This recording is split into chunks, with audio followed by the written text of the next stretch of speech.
My deepest fear is that I'm a burden. And I think we touched on that a little bit early on, that I really had that belief as a kid. You know, it's literally Unbecoming A Burden is what I'm going to name the book. My parents were teenagers when I was born. My dad was in alternative school. He was already, a bad kid. So my mom wanted to be in the alternative school too. She decided she was going to need to do something bad enough to get sent to the alternative school. She started a fight on the bus with the bus driver's daughter and then beat up the bus driver, to which they were able to sneak off in alternative school and conceive me in an abandoned shed. Our deepest fear is not that we are inadequate. Our deepest fear is that we are powerful beyond measure. It is our light, not our darkness, that most frightens us. We ask ourselves, who am I to be? Brilliant, gorgeous, talented, and fabulous. Actually, who are you not to be? You are a child of God. Your playing small does not serve the world. There's nothing enlightened about shrinking so that other people won't feel insecure around you. We were born to make manifest the glory of God that is within us. It is not just in some of us. It's in everyone. As we let our own light shine, we unconsciously give others permission to do the same. As we are liberated from our own fear, our presence automatically liberates others. Marianne Williamson. Welcome to Powerful Beyond Measure, a podcast about radical transformation, gritty stories, and the undeniable power of second chances. I'm your host, Matt Culp, a man in long-term recovery who believes in the power of grace, grit, and growth. Each week, we sit down with real people who've overcome real struggles, from addiction to adversity. No fluff, no filters, just truth, healing, and hope. And the truth is, you are powerful beyond measure, and it's time you knew it. Today's guest is Brandie Harrell. Mm-hmm. Okay. And I'm glad you're here. Thank you. I'm glad to be here. Yeah. Kind of like what we spoke about before, just introduce yourself and then I'll have questions, and then don't worry about getting lost. I'll pull us back. Okay. Okay. My name is Brandie Harrell. I have been in recovery since December 7th, 2011. I started out my life in the backwoods of Kentucky. That's where I grew up, mostly raised by my grandparents. Where at in Kentucky? Owenton, Kentucky. Owenton, Kentucky. Sounds backwoods. That's right. A place you've never heard of in your days. I think I've actually heard of it. Yeah, really? I think so. It's like a little north of Lexington up in northern Kentucky. Just woods. A lot of woods. And this was the 80s. So, is there a town there? Yeah. We had a one stop sign. That's not a town. There's a stoplight there now. It's still maybe not what you would consider a town, but, that childhood was, probably the best, warmest part of the story that you're going to hear. Okay. Okay. I always start out and tell people that my origin story explains a lot. My parents were teenagers when I was born, and my dad was in alternative school. He was already, a bad kid. And so my mom wanted to be in the alternative school to, be there with them. But she had not had any bad behavior yet. So she decided she was going to need to do something bad enough to get sent to the alternative school. And she started a fight on the bus with the bus driver's daughter and then beat up the bus driver. Okay. To which they were able to sneak off in alternative school and conceive me in an abandoned shed. And so that love story of two ne'er-do-well teenagers explains a lot of how I get to where I went. Romeo and Juliet. Yeah. Something What? like Hold on. that. What's the word you said? Ne'er-do-well. Ne'er-do. What does that mean? It means like never no good. Okay. Never know? do well. Yes. Okay, got it. I had never heard that in my life. That's like from old literature. Okay. Yeah. All right. That's probably why I've never heard it. They don't have that in alternative school. Yeah. They, yeah. I loved alternative school. You were in alternative school? In and out my whole life. Yeah, but I loved it. All right. So do you want me to just kind of work through what's my testimony here? Mm-hmm. So, my parents were teenagers. They made it together, trying to raise me for a couple of years. There's a tale of how I rolled down a concrete staircase in a walker. There was maybe some suspect parenting going on. That's what's wrong with you. That's also what's wrong with me. Yeah. But they ended up splitting up because my dad stole some pit bull puppies for my mother as a gift. Dude, and got arrested. I love this story. All of this is really great. The redneckery in my bloodline is deep. And to add to it, when he returned home from jail for stealing her said pit bull puppy, I believe that she was being intimate with his brother. So Hold on. Who did he steal it from? I don't know who he stole the pit bull puppies woman. From. Then he came back from jail. Mm-hmm. And what happened? I believe my mother was sleeping with his brother. Okay. When he came home. So that was kind of the end of their love affair. Okay. I thought you said that is bad, but I thought you said something worse. No. He had stolen the pit bull puppies as a gift for her. Mm-hmm. Was arrested, and when he came home from jail and walked in their house, she was otherwise engaged with his brother. That's what I hear. Okay. My family's not really big on re-talking through anything that's not lovely, So that's the story that I've heard. But I ended up at about 2 going to live with my grandparents. It was a super rural existence out there in Kentucky. We had well water. We grew vegetables. We canned vegetables. My grandpa, hunted. But we had it better than a lot of people. He owned his own garage. It was there on our property. He was a mechanic, and they were really young to be grandparents in the first place. My mom turned 16 when she was pregnant with me. It was a really happy childhood. They loved me quite a bit. And my dad, he was never around, not in the picture in this at all. My mom would sometimes, live in the town where we lived. There were, some times that, I would go and spend weekends with her or whatnot. But I'm her only child, and the vibe definitely became that, she was a little more like a big sister to me, than my mother. So, the Kentucky rural childhood was, a pretty good, happy part of my story.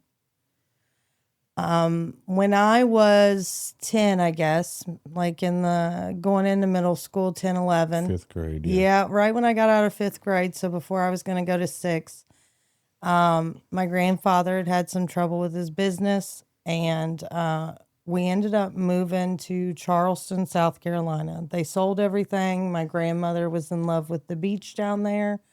We would go on vacations down to Myrtle Beach all the time. Or every summer, you got one vacation a year back in those days, let's not say it's all the time.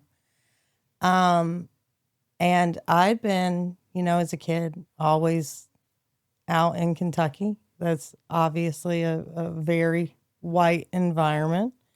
And when I went to Charleston, I was one of the only, white kids in the school. And I experienced, a lot of bullying, a lot of kind of racism directed at me that I wasn't used to, and I didn't like it there. My mother still. It's also just really heavily. I mean, I grew up in inner city Memphis schools, so and kind of the same shift, but it's also just a more toxic, traumatic experience than rural Yeah. Kentucky. It's like a lot of stuff going on, not Yeah. just to you, but like Yeah, they made fun of the way I talked, they picked on me a lot, and that just wasn't what I was used to. I'd kind of grown up with the same set of friends my whole life, so I wanted to go back home. I wanted to go back to the school that I'd always known and, my friends. I'm an 11-year-old kid, I just wanted out of the situation. And my mother still lived there. She lived in that county. And I called my mom up to ask if I could come live with her for, the first time in my life, really. I don't remember when I lived with her when I was a kid, right? And I remember her saying back to me, I have to ask Roger and talk to him and I'll call you back. This was her husband at the time. My mother and father are serial marriers of people. Both of them have been married many times. no other kids though. No other kids. I don't think that she ever wanted to be a Kids. mom, How did you feel when she said, "I got to talk to Roger"? awful. I didn't know that man. I didn't understand what he needed to have to do with this situation. I was just kind of crying out for help to her in a way that I never had, and it needs to be ran through. Roger. Old dude that I've never met. Great, right? Yeah, I have a similar experience. That's why I was wondering how it felt. Yeah, I mean, But being a grown up now, I understand if you were married, right. you would have to run it by your partner. I don't know. I think I'd say yes immediately and then tell him what's about to happen. With my kid, yeah, true, yeah. But like if someone's coming to my house unannounced, yeah, I'm gonna. Right. I gotta talk to my wife. Right. True. But I guess yes, my kid. Yeah. I'd leave my wife over my kid. Yeah. But you'll see routinely through my story that's never been the case. My mother has always been a person that will choose a man, and not a good man, over me or the relationship with me. His name's Roger. He is bless his heart. I've had to work real hard to give that man forgiveness. But you'll see why things maybe needed to be run by Roger, because he wasn't a real good guy. So the answer came back yes. Roger apparently gave me the thumbs up because off to Kentucky I was. Looking back now, I call the book that I'm working on writing my story Unbecoming a Burden, because feeling like I was a burden even during what I say is that happiest period of my life was very prevalent to me. Because why is my dad not around? Why is my mom not around? Why don't they care about me in the way that other, I see other kids' parents care about them. I carried that a lot. And even to the point that when I was like a little kid, I remember being hospitalized 2 or 3 times. And back then in the 80s, they would say that I had a spastic colon. I've never heard this term before or since. But basically, it was that I would stress myself out as a child so hard that I wouldn't eat or drink, and to the point that they would then have to put me in the hospital and like run IVs in me.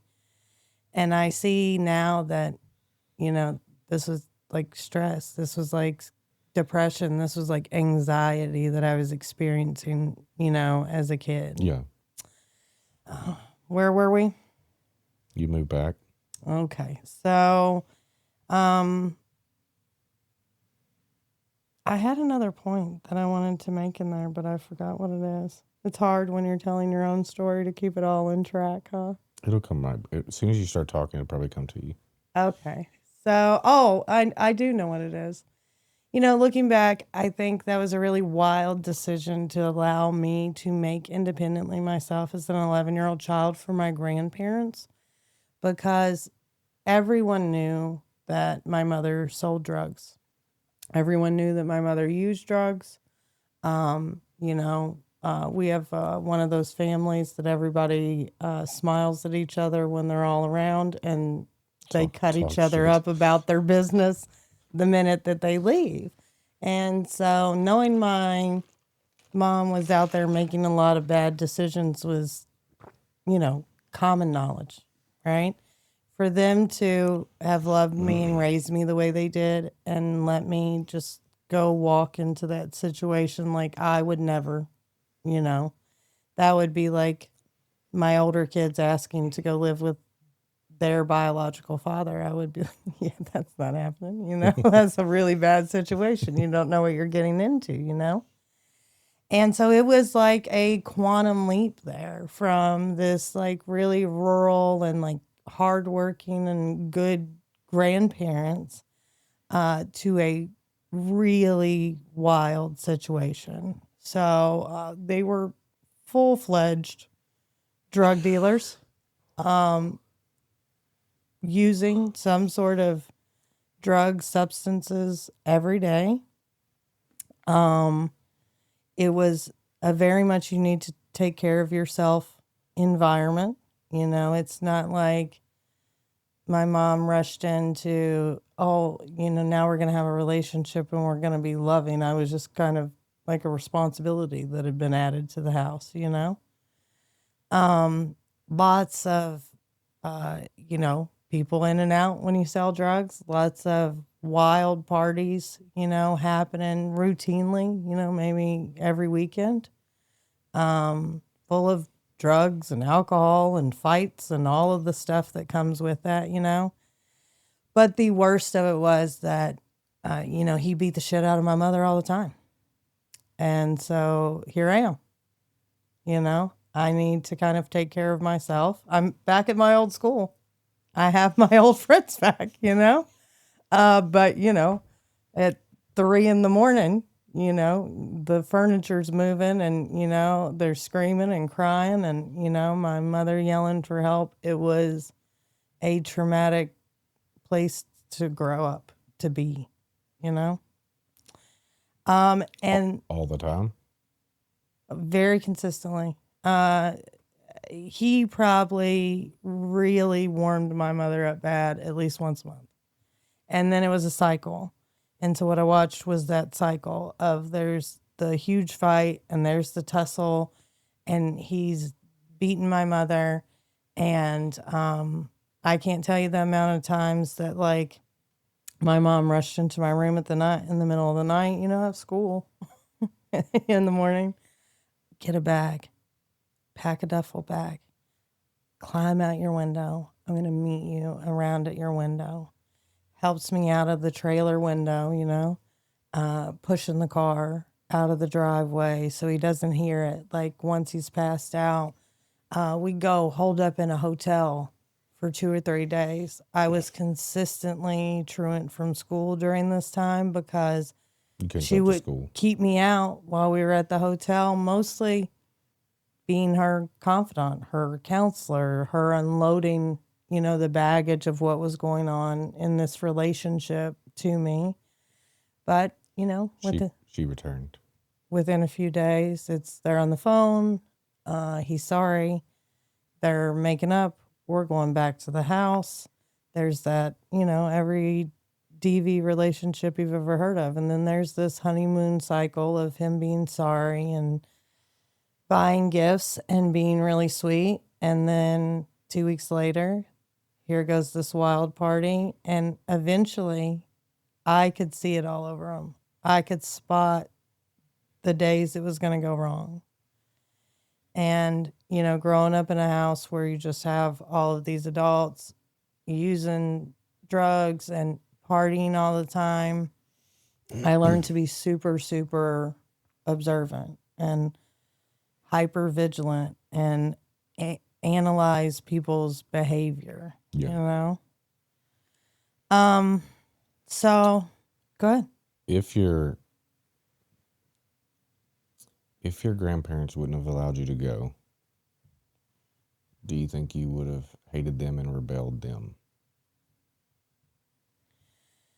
I think that there would have been a lot of disadvantages to me staying there as well. And these are, you know, only things that I have come to realizations about in my own recovery. Yeah. They're really racist people. Your grandparents.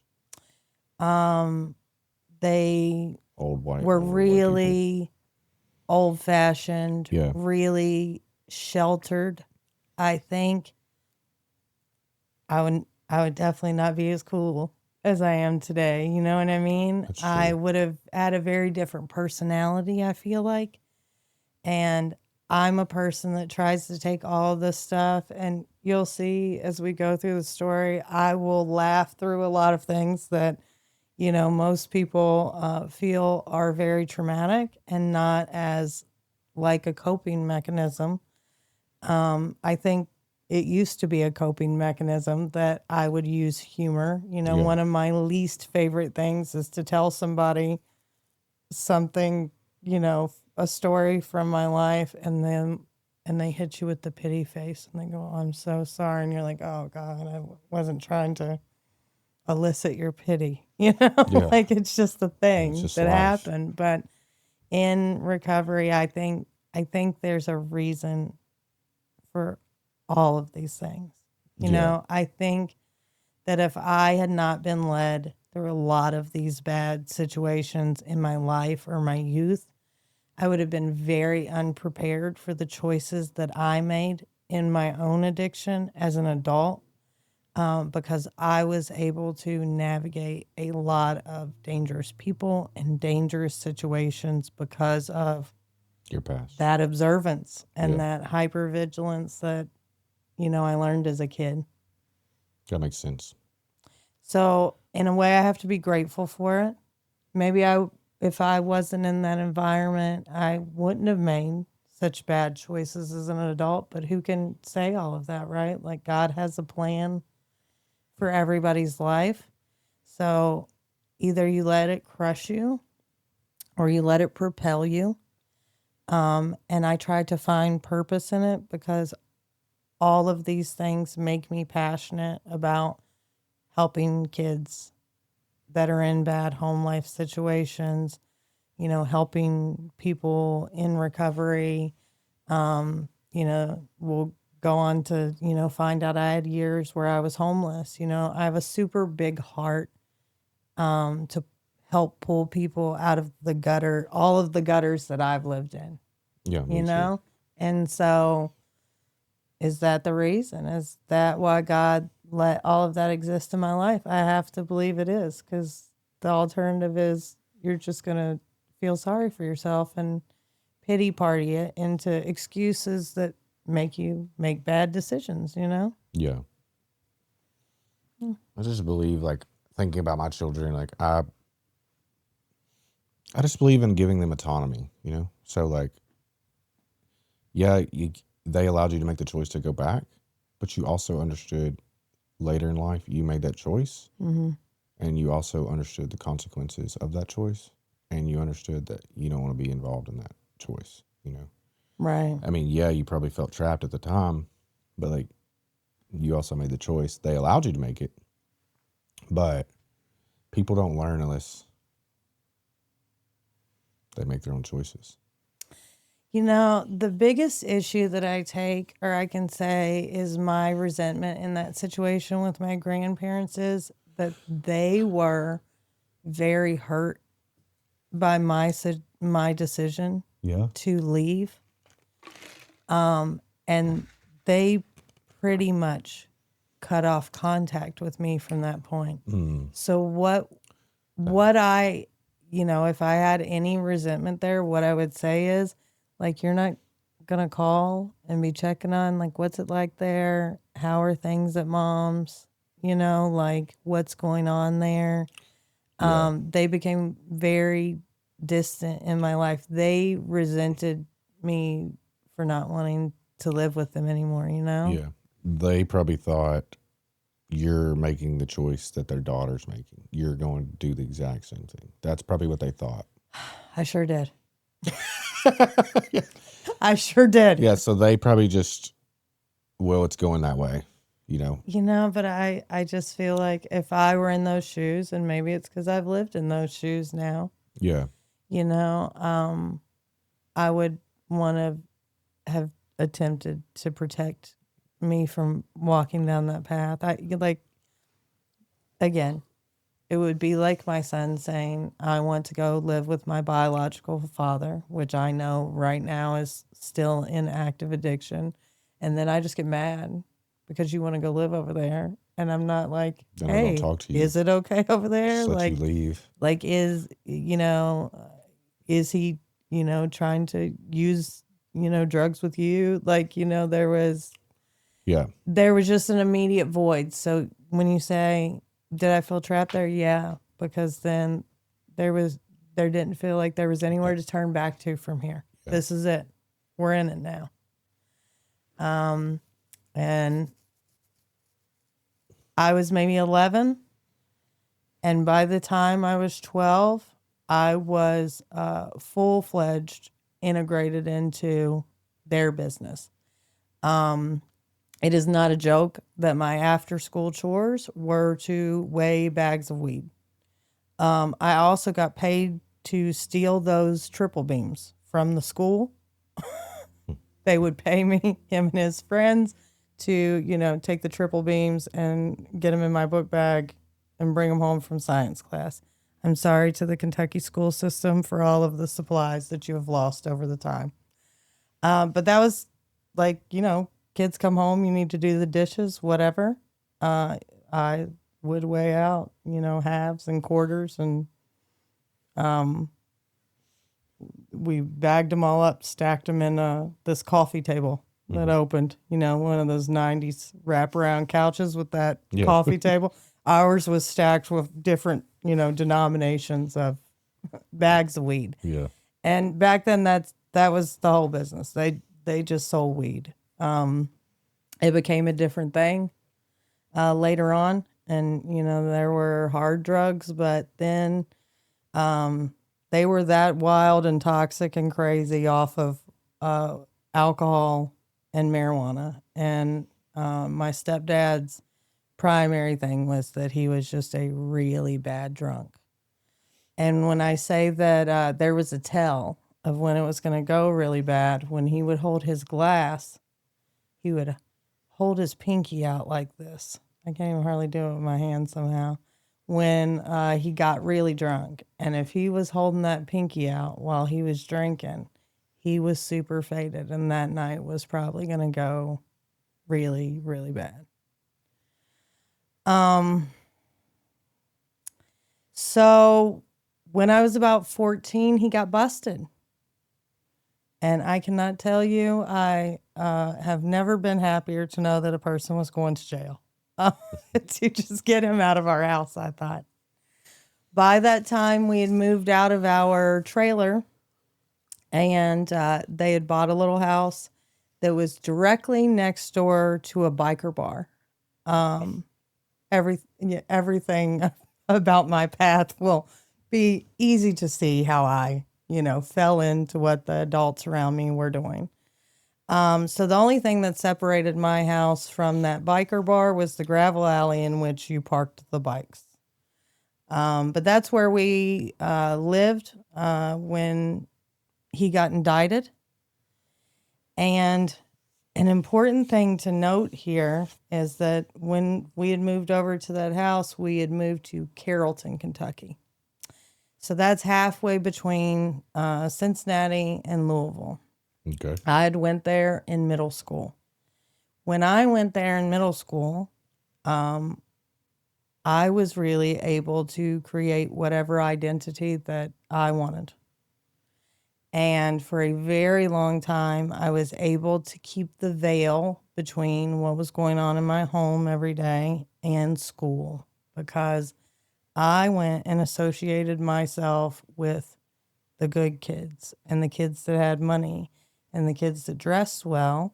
And I was able to keep up with that image because they sold drugs at home, and they'll, buy the, what was it, the Guess, sweatshirts and the Tommy Hilfiger shoes. And, I looked the part, right? You couldn't have people over at night. I remember one time having a girl over at my house for a sleepover. And now I realize that house really reeked of marijuana in its entirety. But she opened that coffee table. Mm-hmm. And like the fear I had, and I never hung out with that girl. I never invited her back to my house again. I didn't want people to know what it was like. So at the time that he gets indicted, I'm dating a boy that is pretty well off. He's a little older than me. I was maybe a freshman in high school when that happened. I was 14-ish. I graduated when I was 17, so I'm always a little early for the grades. I have one of those summer birthdays, Yeah, me too. His mother was a school teacher. His dad was the magistrate. His grandfather, we're talking about the boyfriend, his grandfather owned 2 car lots in town. This is a good law-abiding family, Yeah. And boom, there's my stepdad and several of his cohorts, his friends, splashed across the front page of this town's a little bigger. It has a few stoplights, okay? So it's news. It's big news. And he broke up with me the next day. His parents were like, nothing doing with this kid, okay? Yeah. Also, the majority of those people that were my friends and their dads are coaches and they own businesses, and, the Joneses that I was keeping up with, these kids can't hang out with me anymore. So it was a blow to my entire world. At first, I was excited he was going to be arrested. And then immediately, no one's allowed to have anything to do with me anymore. Him and his friends, while released on bail, also did go and physically try to intimidate the witness at his place of work very publicly, and then compounded those charges of trafficking with intimidation of a witness. They should have maybe found somewhere more private to do that. Yeah. But the saga continued in the news. That's all I can say. They didn't go quietly into that good night. Unfortunately, for me. So I will shout out a girl, Mary Kelly. I know she's going to be coming back to watch this. She was my first one of those good kid friends when I went to that, new school. And she knew I was coming here this morning. She even sent me a text message like, you go, you're going to kill this today. Like, we still talk to this day, me and my 3 best friends from high school, right? But I say to shout her out because she had like 6 brothers and sisters, and I spent a lot of time trying to hide at her house. There were 6 kids. They had a single mother. Her name was Trudy. She was my second mom. They were everything that I wanted to have in a family. I didn't have siblings, and they were normal and they were loving. And everybody did have to quit hanging out with me except for Mary. And I remember her mother, and she knew all of these other parents had, ousted me from their kids' lives. And I remember me coming over there and her pulling me aside in her bedroom and saying she wanted to talk to me. And she said, it's not your fault. And, what everybody's doing is super unfair and you're always welcome here. So that was super important. But here you are, you're in high school, right?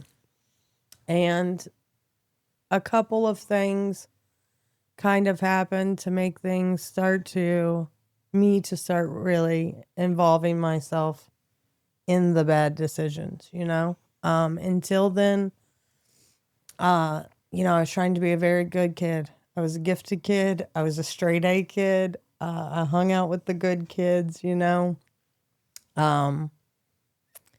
A boy took interest in me. The boy.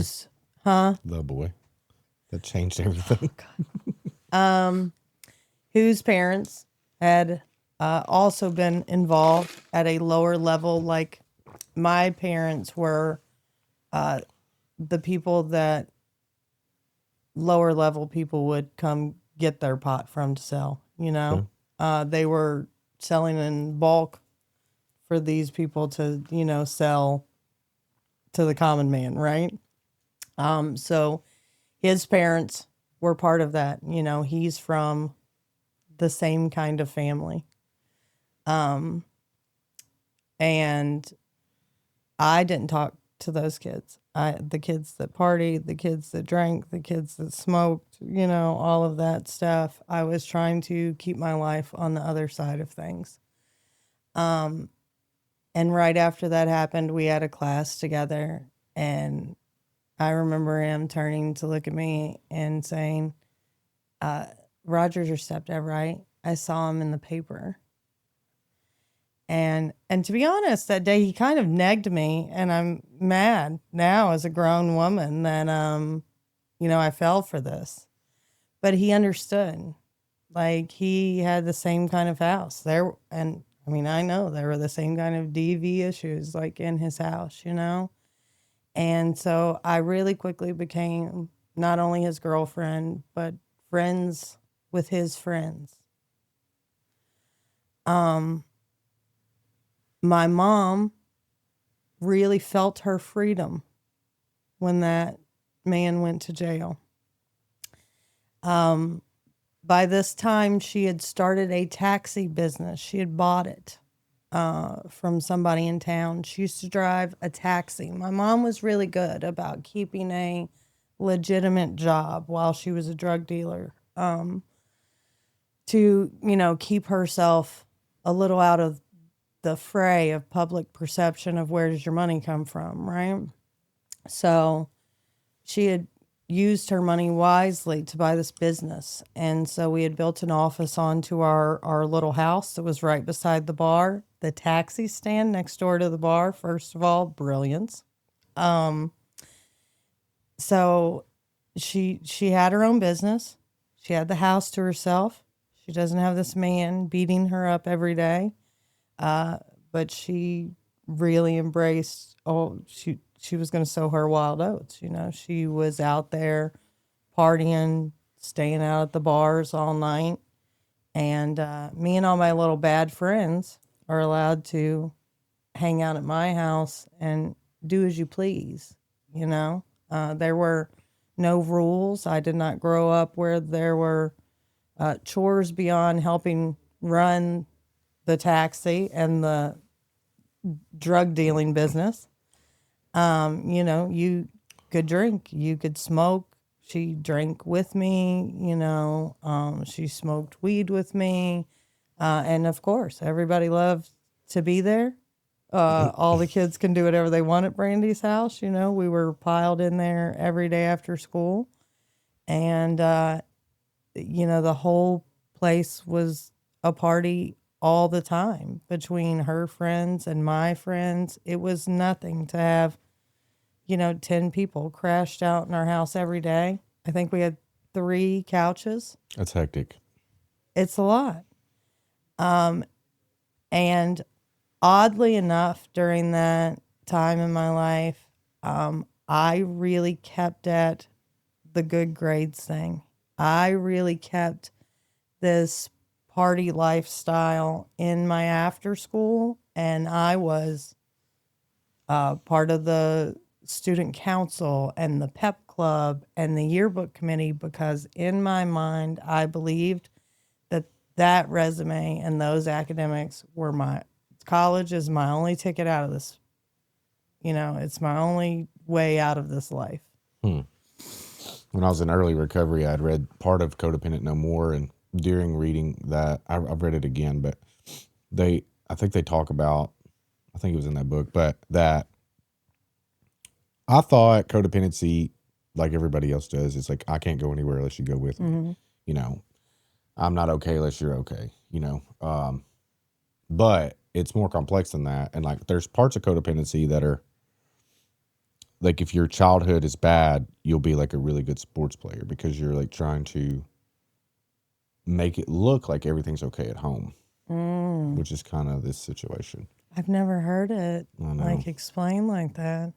Instead of that makes good sense. Instead of like it's like a family dynamic codependency, because I mean, a lot of times it's my mother or I need to make sure she's okay, but it can be the whole family, like the family dynamic is my parents are alcoholics, but I become a really great sports player because I want everybody to perceive that I'm really good. I'm making up for the whole family.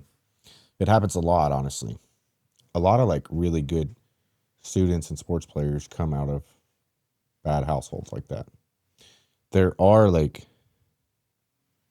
a lot of good students that are in good families are in good because they've been tended to and they've had practice and they have tutors, but like not in the sense of like that's not where it's a different thing. It's a driving force versus you were just in the right situation and people invested in you. Right. Yeah.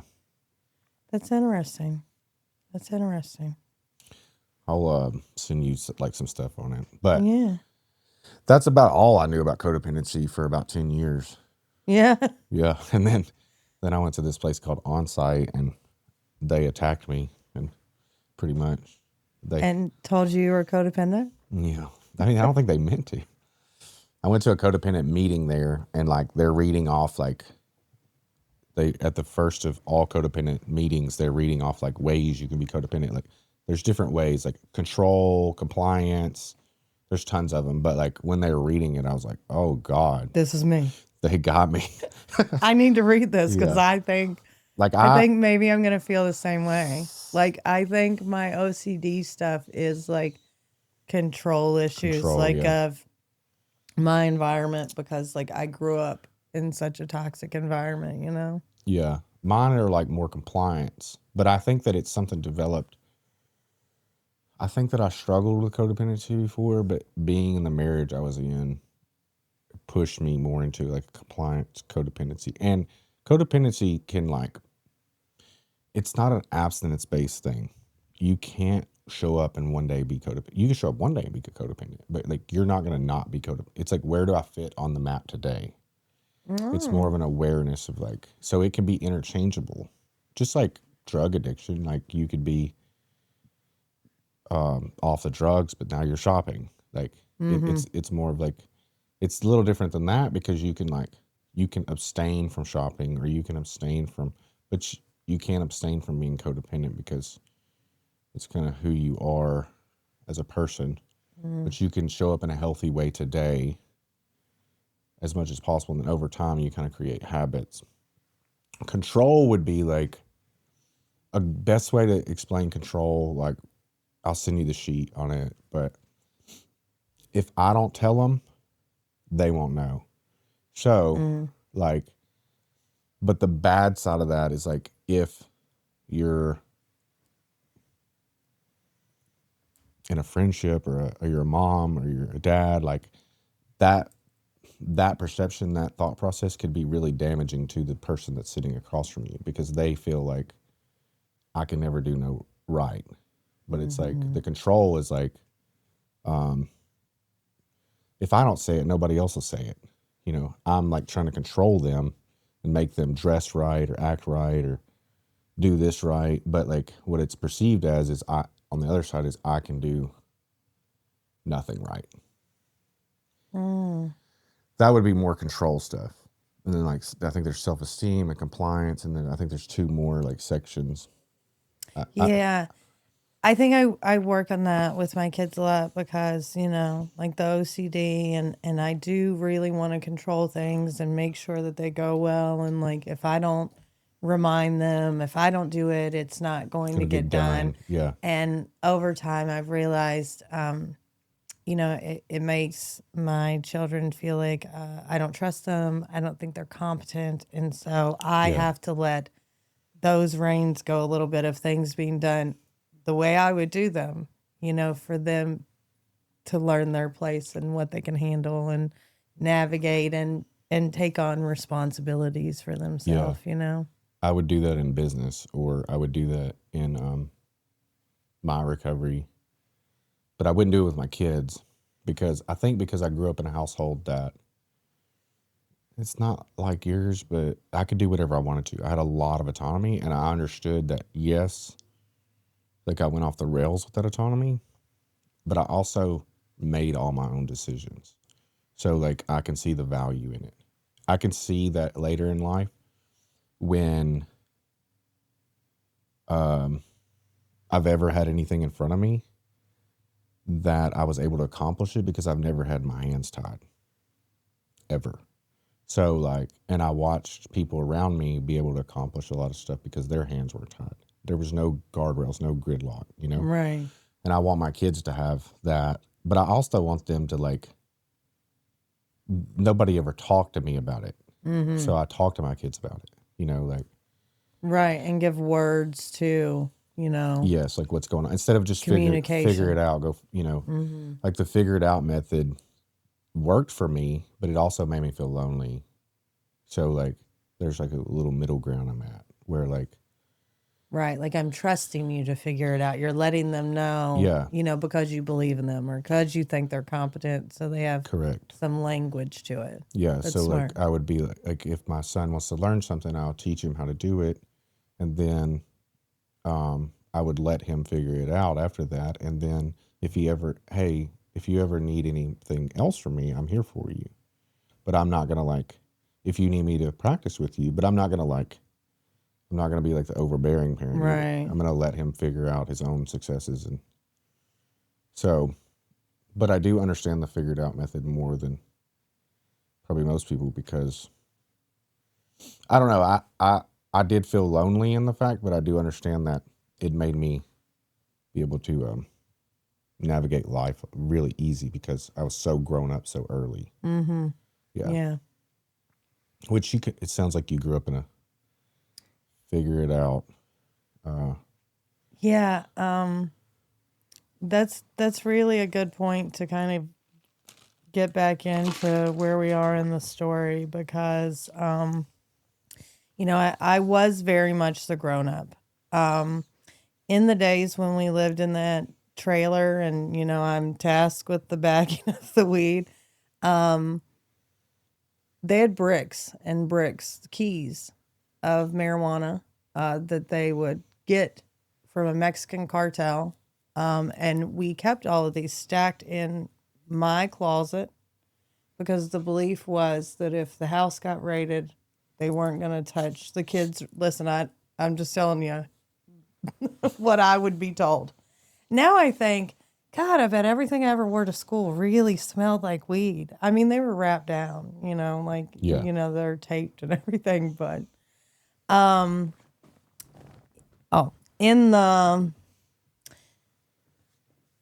in the situation, once my stepdad is gone, and so, now I have this boyfriend that I'm drinking and I'm using with, and my mom is really partying.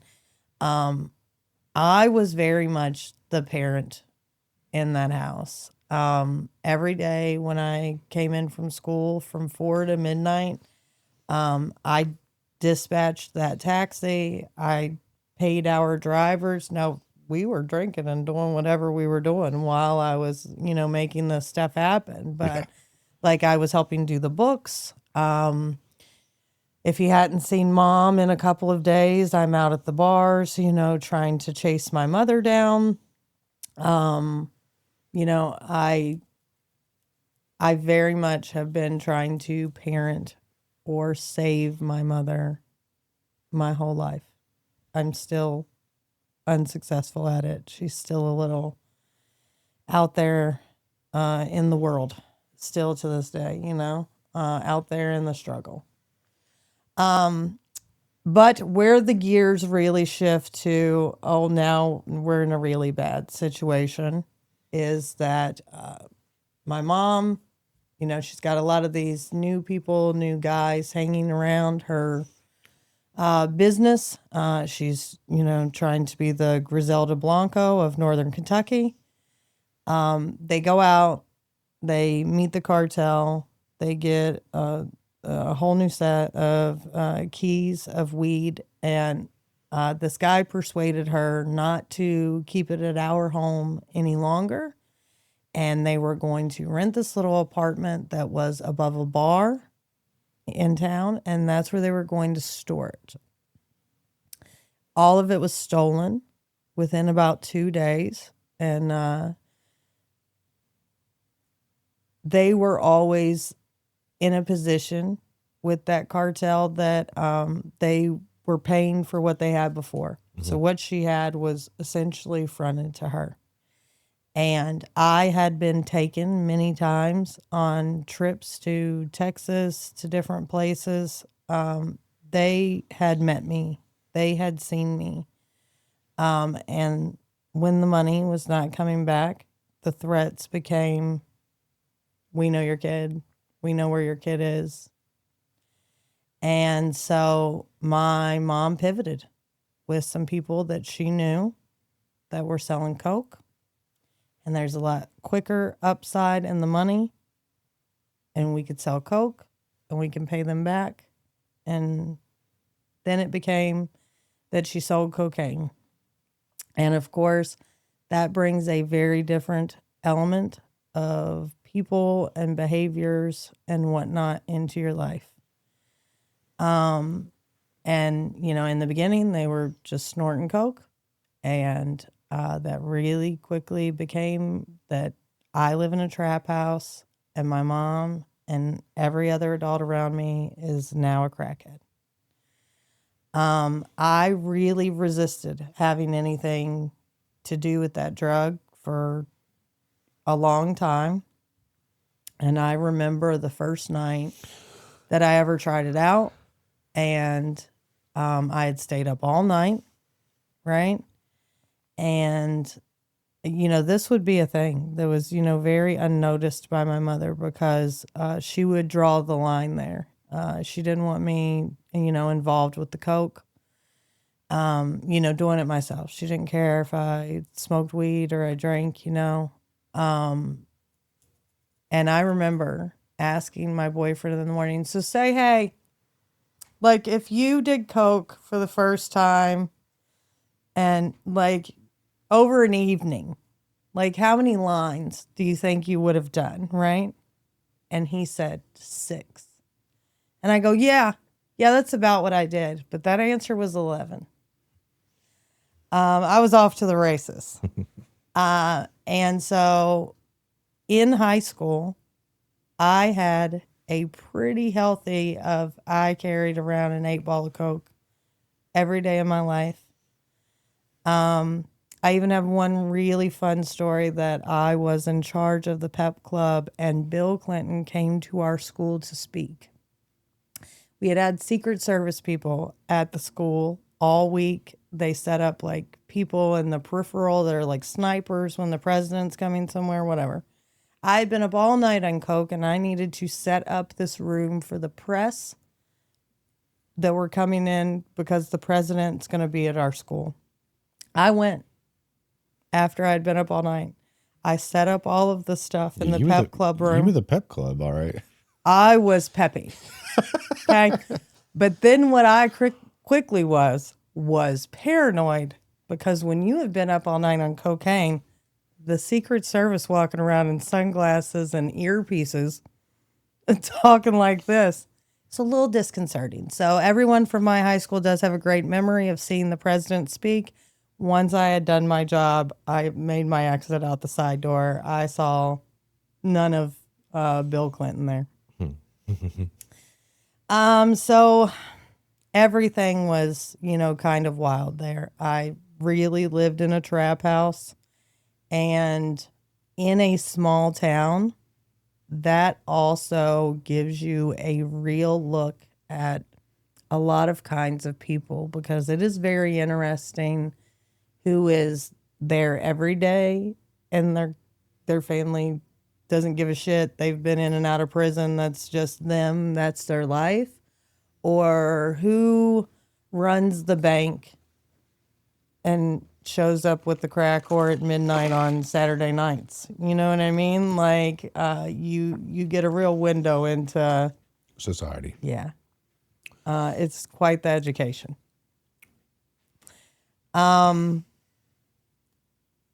When some bankers are mad as fuck right now. It's like that. Not me. Oh, yeah. I mean, there have to be a million, like crazy offshoot tales in that point of my life. But right before I was going in to my senior year of high school, I broke up with that boyfriend. At that point, this was also a domestic violence situation. He would hit me, or I would always characterize this more as I would fight him like a man. Was that true? Yeah. Okay. Because I had grown up watching my mom just take those ass whippings and cry, and there was something in me that really hated that. I didn't only hate that she took him back.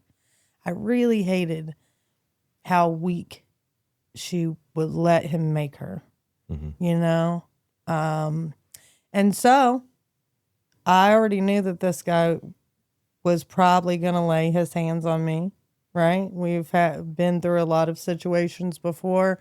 So when the argument got heated enough that I thought that you might reach out and touch me, I was going to swing on him first. I really would start the shit with him. He ended up beating me up pretty bad. He kicked me in my back a whole bunch of times because I ran out of Coke with these steel-toed boots on. So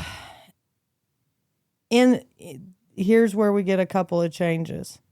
The day after he kicked me with those boots, the man who becomes my oldest 3 kids' father and my first husband had came to my house to invite me to a party, and my mom just let him in, go in my room. And I was sleeping in my bed, and I don't remember what I had on, but like my back was like super exposed out of the blankets, and I had all of these bruises, So, how did you know? Why was he inviting you to a party if you had a boyfriend? Like, were y'all friends or something? He was friends with the guy that was my boyfriend, Okay. but he was continually behind his back all the time trying to say, you need to leave him and be my girl. So here's where this day he won, because after he invited me to the party, he went to that guy's house and beat the shit out of him for, the bruises all up my back, right? It was a quick way to my heart, right? And my mom, I came home one night. I go to check on her in her room. This is right before my senior year starts. And she's passed out. She's got a belt around her arm. The needle's still laying there. I didn't know if she was alive, dead. I helped her. I got her up in the bed. I didn't know that they were participating in any kind of IV drug use. I knew they, smoked a great deal of crack. They would wake me up sometimes in the middle of the night to help make more crack because their hands were shaking too bad to get it done. And I would be like, I have a math test in the morning. You can't hit the fucking butts on the microwave? I don't know. But I would be very much like, I have a math test in the morning. Y'all better make this last till the morning. I have school to go to, but this was like the life, right? And I basically told her, after that incident, I was like, I can't do this with you anymore. Like, I can't live with you. I don't want to be around all of this. I'll find a friend. I'm gonna find somebody to go move in with to finish high school. So you moved in with that guy? I did not. Oh. My mom said, I'll just leave. And she had been seeing some guy. He was also involved in how she got in the cocaine trade. It was like his family. I didn't know that she was seeing this guy in any way, but she moved up the street to a different house and left me there in her home. The city had already shut down the taxi business because they were using it to deliver drugs. And so, there I was. She said, I will pay all the bills here as long as you're going to school. So I moved that guy in with me. He was 21. I was about 17 years old. And so we can do the math that it took all of about 6 months before I was pregnant in the middle of my senior year. And when I told my mom that I was pregnant, and we all knew that I was gunning for a path to get out of this town and go to college, in my academics. And she said, you abort that baby or you have to get out of the house. And I'm not going to do that. I didn't ever feel that was my right. I respect people's rights to all of their decisions. I really felt like, well, what if that had happened to me, when I was 16 or when my mom was 16, and I can tell you that one of the meanest, saddest things that my mom ever said to me was on my 16th birthday. She was really, really drunk and I was going out to party with my friends, and she stopped and she looked at me and she said, do you know what I did on my 16th birthday? Because she had turned 16 pregnant, She said, I spent the day punching myself in the stomach, hoping you wouldn't be born. That's one that will still pop into my mind, and, I might replay for the rest of my life, It's heavy. That's a heavy thing to say to your kid, Yeah. But I didn't ever want my kid to feel unwanted like that. And I wanted to be a good mom to her, So, then when I said I'm going to have the baby, the next day she turned the lights off in our house. And I went and did the only thing that I knew how to do, when you need money, and all I knew how to do was sell drugs. So I went to a guy that I knew and I told him the situation, and I was like, so, mom's kind of put me out, and can you set me up? And, I had street cred like an adult. I had been involved in that business and, been selling drugs in this little town forever. He was like, bet, I got you. And he went and turned my lights on. And within 30 days, I was 17. I had my own apartment. I had the baby crib, however I was getting it done. And I made it out. I graduated high school. My kid's dad, he had already like I said, he was 21.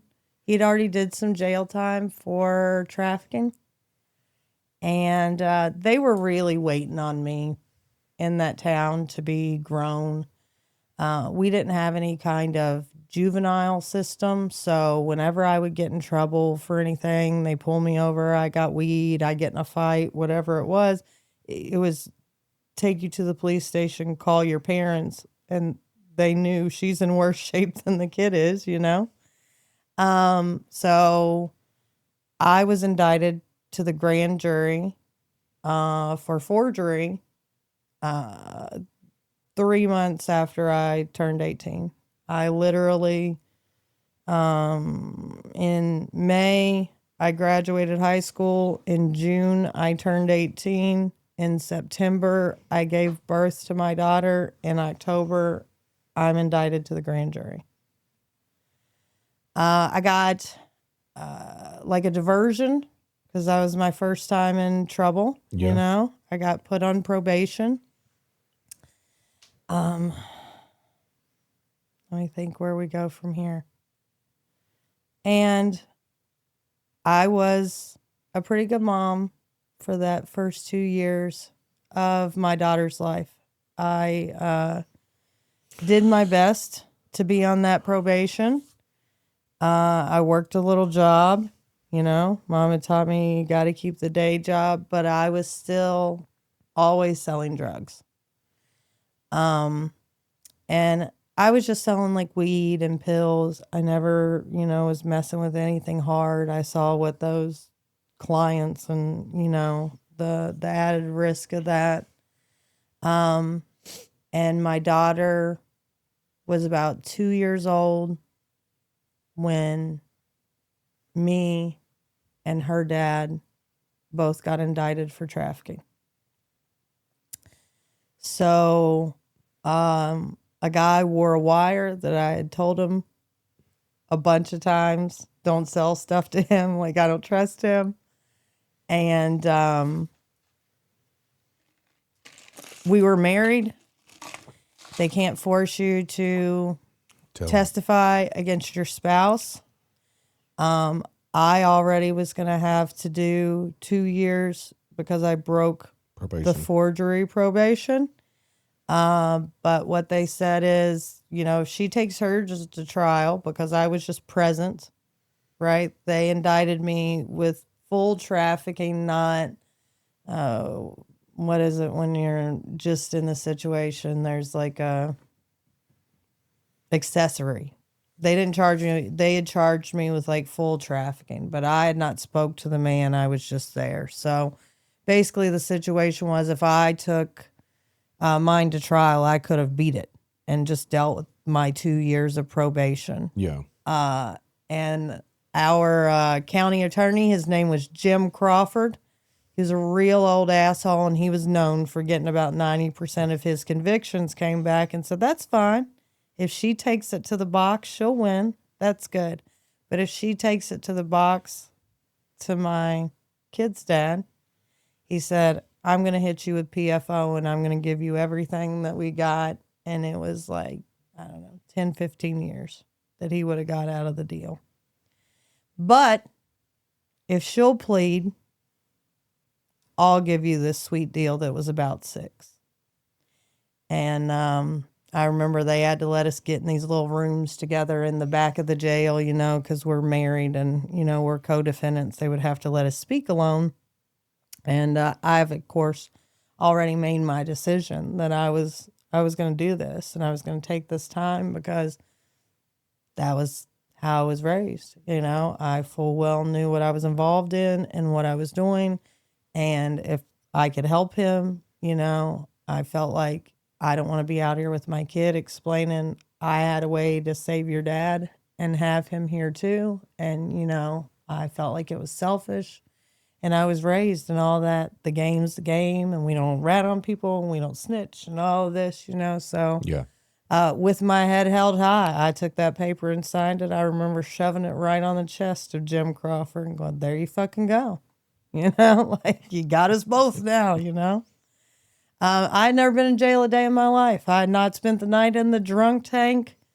None of that. They kept me in there for 2 years solid. And at that time, if you didn't have 5 years in a day in the state of Kentucky, you did that county in a Class D facility.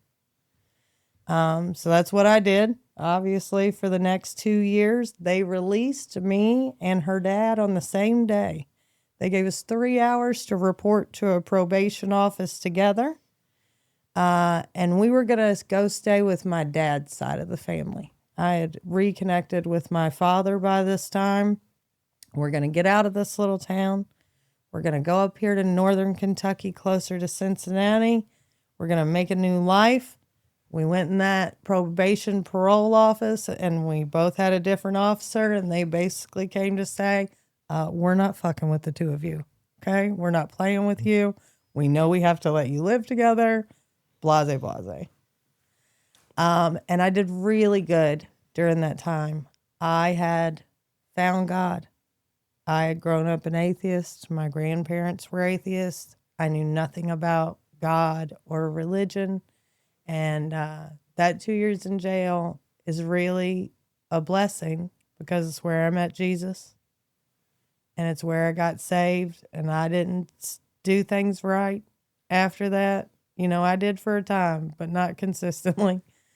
But I had a Pentecostal woman. She still follows me on TikTok. We're Facebook friends. She's still living to this day.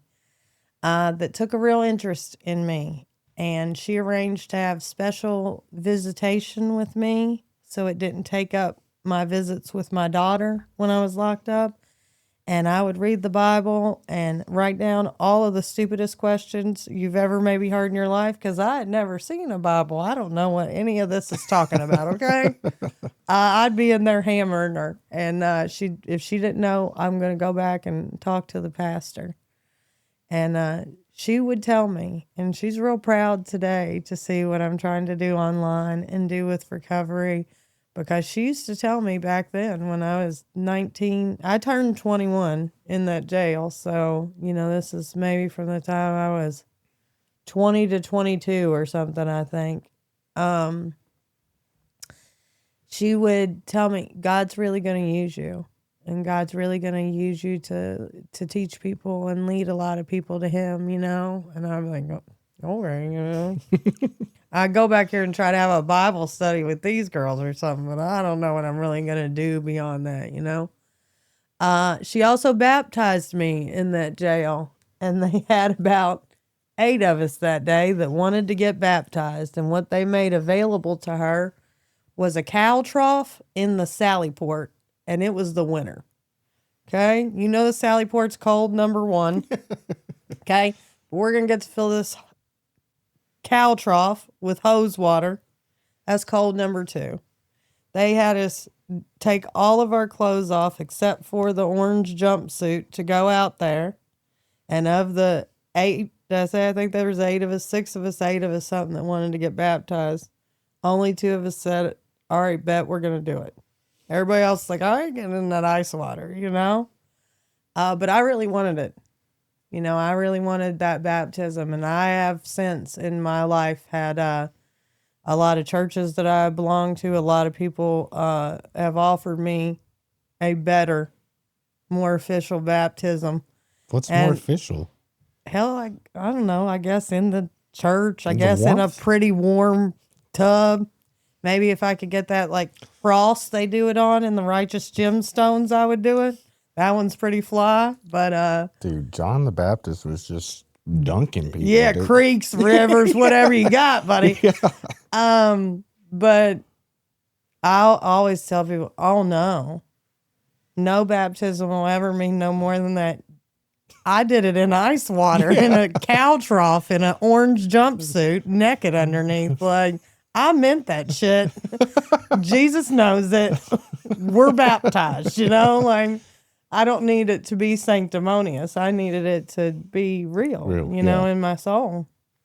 And that really stuck there for a while. When I got out of that jail, I did really well. And I went to AA, and I got a sponsor, and I gave leads, and I was going to church, and I did really good, you know, for a couple of years. And then, you know, baby's daddy starts getting a little weed from somebody here and there, you know, and you're playing with that probation a little bit, or, you know, getting some Percocets, you know, here and there. And he ended up, you know, going back and forth on those charges, that parole, Mm-hmm. in and out of jail for a long time. And I really started to develop a really bad opiate addiction. And I don't know what you know about Kentucky and Appalachia and how targeted that area was for opiates in the early 2000s and how easy it was to get all of that stuff out of the doctor, you know. I was, you know, selling those kind of pills before I had ever went to jail, but when I fell off from being involved in a program and stuff, you know, that's became my primary drug of choice, and it is definitely the substance that I have had the most problems with, you know, over my life. Yeah. You know, down the road, it led me into, you know, full blown heroin addiction, you know? They have heroin in Kentucky? Big cities? Well, I lived 30 minutes, well, not even 30 minutes Sure. up there. I lived 20 minutes out of Cincinnati. Mm. And downtown Cincinnati and over the Rhine was just a gateway for just white kids coming into the hood. Yeah. Early you know, 2000s. Yeah. Yeah. They've gentrified it quite a bit now. It's not such a scary place anymore. Yeah. I actually went through the strip, right, in what they call over the Rhine downtown not too long ago, and there used to be a Kroger that sat right there, and this was a strip of D-boys and hookers back in the day. And there's like a coffee shop, and there's a yoga shop. There was a Segway store with a full glass window of Segways. I said, boy, in the early 2000s, every dope boy on the block would have been Segwaying around the town. This would have never been, you know, that Yeah. world.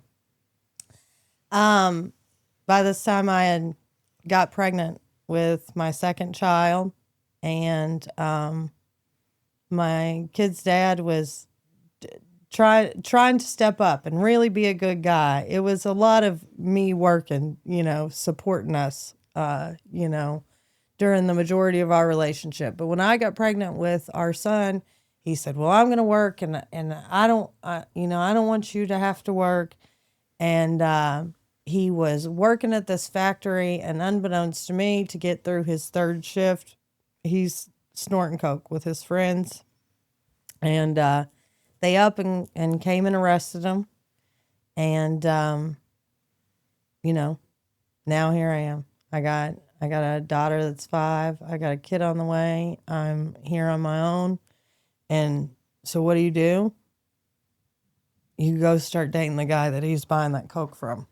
That guy's got some money. That's what you do. You know? Yeah. Well, listen, you know, you got to have a plan. I'm not saying these were stellar plans. They're just how they went down. You know, and I was really good about being able to stay clean and stay off of stuff when I was pregnant with my kids. Those would be, you know, my only real good bouts at being able to hang on to sobriety. I probably smoked a little weed, but you know, just like I did not feel that it was my right to take that kid's life, I also would very much feel like it's not my right to put this stuff in my kid's system. Yeah. You know, again, I begrudge no one's choices. That's difficult. But as soon as I had that kid, all of my friends had migrated from buying very expensive Oxycontins to going across that river into Cincinnati and buying a Heroin. $20 bag of heroin, and you know how far that was going to take you. And I couldn't wait.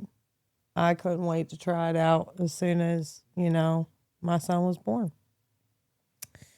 And of course that road got real bad, you know, real fast for me. And I was always keeping some little job, but you know, I was a criminal all the time. And I can't tell you the amount of things that I cooked up that, I was doing for those addictions. I remember me and a girl I used to run with, we would go to the very nice neighborhoods, like expensive daycares. And I feel awful about as a mother now today. We'd sit in the parking lot and rich women roll up to the front door and they need to run in and get that kid real quick.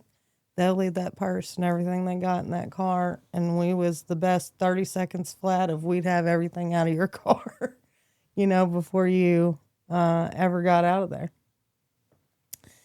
I ended up moving into Cincinnati. I would be in and out of staying, living with family, having an apartment, losing the apartment, all of those cycles. And I was always really good at getting myself affiliated with people that were running different sorts of criminal operations because I grew up in that environment. As you know, in the world of addicts, not everyone is the sharpest cookie, but people would see really quick that, number one, I really believed in that loyalty factor of the game, which I think is a little bit of, a bullshit lie that was sold my way, my whole life. I was a pretty good loyal soldier if I got myself involved in an operation. So the biggest idea that I'd ever cooked up came from a late night infomercial. And I was up late at night watching the TV, and it was all about how you could handle your own payroll if you had a small business, and how you could, make your own checks for your business. There are printers for you to print your own checks. And there's a special ink. It's called Micker ink for you to print the checks. You love my friend Matt. He Yeah? loves a printer. Well, He gets the going around the printers. He have ink all over him. So I went and I approached a dope boy that I knew, somebody I knew that had the kind of capital for what you had to buy to start that kind of operation. And I started a fraudulent check printing operation. And it was pretty well thought out, to be honest. I knew how the numbers on the bottom of the check worked and what part of that was your account number and was your routing number. And I don't want to, it doesn't matter. We'll tell the whole world because it won't work for you anymore because people like me ruin this here system. But how are you going to get the bank account and routing number of places that are going to have the kind of money to cash payroll checks? Well, I would go into any old Kroger, any Dollar General, anywhere that I would like your bank account, and I would tell the stock boy in the aisle, hey, when you get paid Friday, if you will send me a picture of your paycheck, so mark out your personal info, it doesn't have anything to do with that, right? I'll give you $100. That line is your bank account and routing number. The only other part of that is just the check number. And so I got a computer and the software and the printer and the Micker ink that it needs to be. And again, sorry to all of the corporations of Cincinnati, but I was banging payroll checks out of there. And it doesn't even have to say that business, The line just has to run through the machine to cash it. And I had guys that worked for me, and I would call them recruiters. And what you need to do is you need to find a girl that needs some money, got some kids, draws a check, is willing to walk in there, cash this check with her ID, with her name on it. And we did that all over Cincinnati. We traveled. We did it in Alabama, in Massachusetts, in other parts of Ohio, down in Kentucky, all over the place. I would go to the extent of, if I was saying that it was medical company. I would buy all the girls that were going out to cash checks that day, and they would get a portion of the money, you know. They didn't get the full amount of the check, obviously, you know. And I'd buy them scrubs.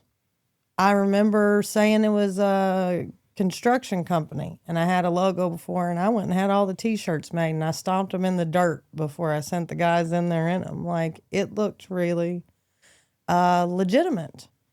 But I got picked up for something completely unrelated and erroneous, and was doing a few days in the Justice Center, is what they call the jail in Cincinnati. And they pulled me out, and they wanted me to go to an interview room. And I was like, for what? I'm doing 3 days for, I don't know, possession or something. I don't know. Whatever it was silly. I was going to be out, you know. It wasn't like a interview me kind of crime, right? And we sat down, and I remember this little bald man, and he said, "Hi, I'm Louis Egner, and I'm with the Financial Crimes Unit of Cincinnati." And the big block-headed man beside him said, "And I'm Scott," I don't remember his last name, "and I am with the Secret Service." And I laughed heartily. I said, "The fucking Secret Service?" I said, "Don't y'all guard the president or something? Like, y'all got the wrong girl. Like, you know, what's this got to do with me?" And they laid me out a folder that had quite a bit to do with me. It was thick. And everybody I know. And his response to my laughing and saying, "Don't you guard the fucking president? Like, what are you doing here?" He said, "Yeah, we also investigate federal crimes."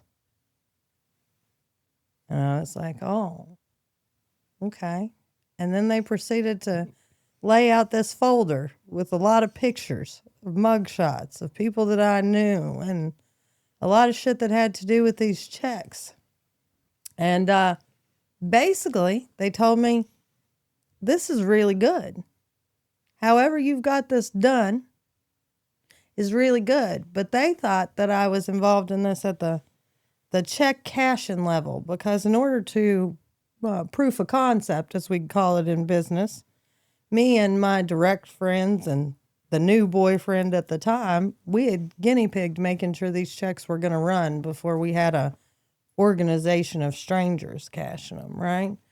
So they just had checks that I had cashed, you know. They wanted me to tell them where I got the checks, you know, who's running the organization. They wanted me to be a confidential informant. They were like, this is very good. We don't understand how they're getting the bank account." Well, not really that hard. You know, the stock boy at Kroger give up the Micker line in no time flat, you know? So I ended up from that situation having a whole bunch of federal warrants. Okay. And I had, because I didn't quit, you know, when I got home, because all they had us on were cashing a few checks. They didn't understand who was doing it or how it was going on. So, you know, I had persisted. So I ended up with a lot of federal warrants, and I ended up with the marshals were looking for me, and I knew I couldn't go back to my apartment.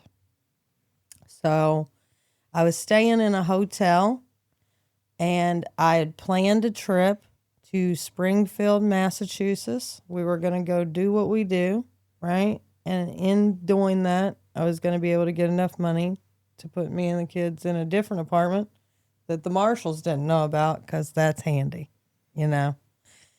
And I didn't have anybody to watch my kids. I am very, very deep in a heroin addiction at this point. I called their biological father. He doesn't see these kids, whatever, but he had gotten out at this point. You know, he was always in and out of jail. And he had a little girlfriend, and she had some kids. And I thought, it's for the weekend. They can see their dad. they have other kids in the house. It'll be fine, for a few days. I had 3 kids at this point. I had yet another baby by him. My mom used to say, he only comes home long enough to knock you up, the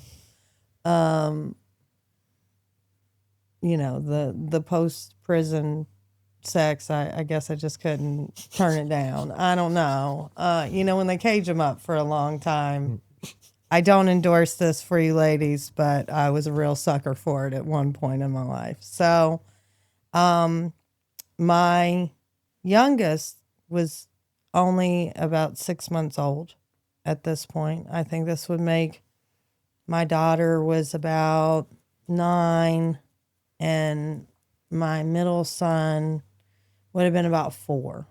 Okay. So I drive down to Carrollton, Kentucky, where I'm from. I take the kids there. I bring all of their things. I even gave them about $250 to make sure, if you don't get your money right, they can have whatever they need. I needed 3 days to go to Massachusetts, make this money, get a new apartment. While I was there making that money, they decided to pull the biggest okie doke that's ever been pulled on me in my life. And they went and told social services that I dropped my kids off on their doorstep, that they had no idea where I was.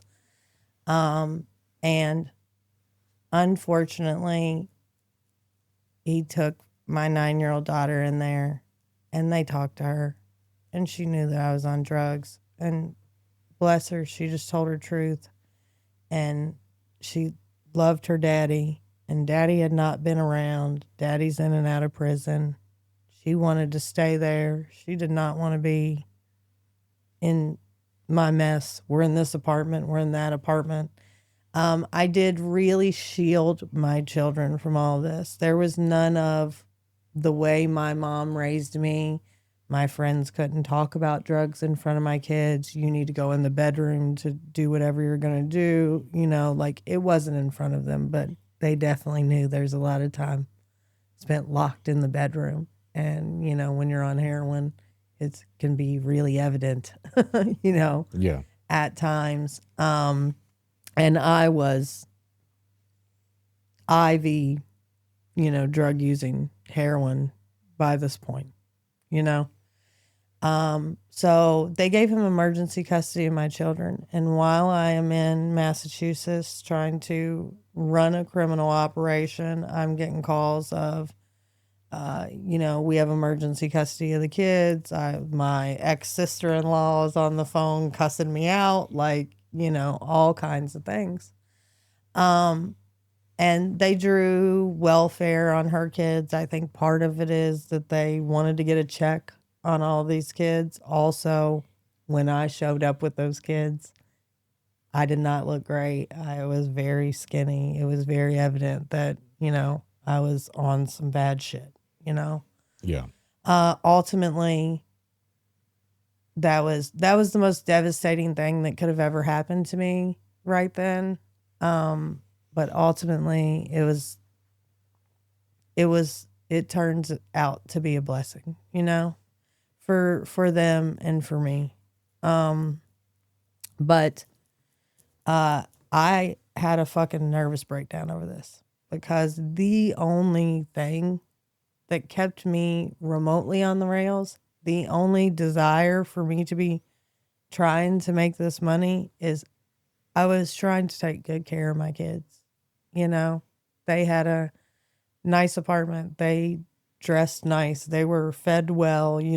I was a disaster, but I took good care of them. And they were the only thing that kept me from just spinning out there in the world with everybody else, And what they did not understand from their perspective when they did this, because they expected me to come home from Massachusetts, and I'm going to come and I'm going to fight about it, and cops and lawyers and CPS and, all of this stuff.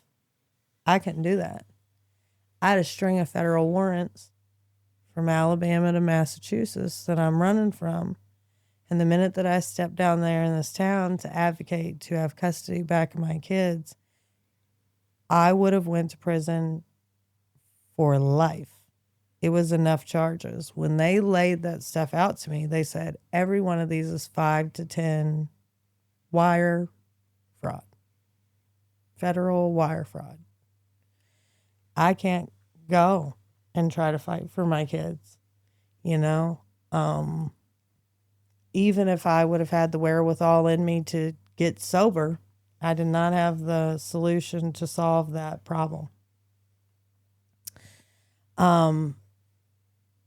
So I just became homeless.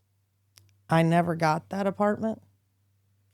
I just started using drugs as aggressively as possible, and I will tell you that I hoped to die every day that I did it, because I didn't have the guts to really take myself out.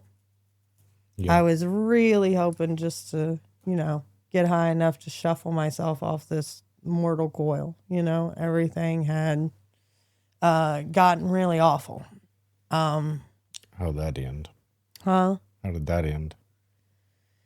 Well, I was homeless out on the streets of Cincinnati for a couple years. I ended up finding a really creative solution out of all of those federal warrants. And it was that the dope boy who had originally funded the operation owned a bunch of homes in a fraudulent woman's name. That's a long story. But we found a way, if we all collectively had the same story, to blame the maker of the checks on a person that only really existed on paper. Okay?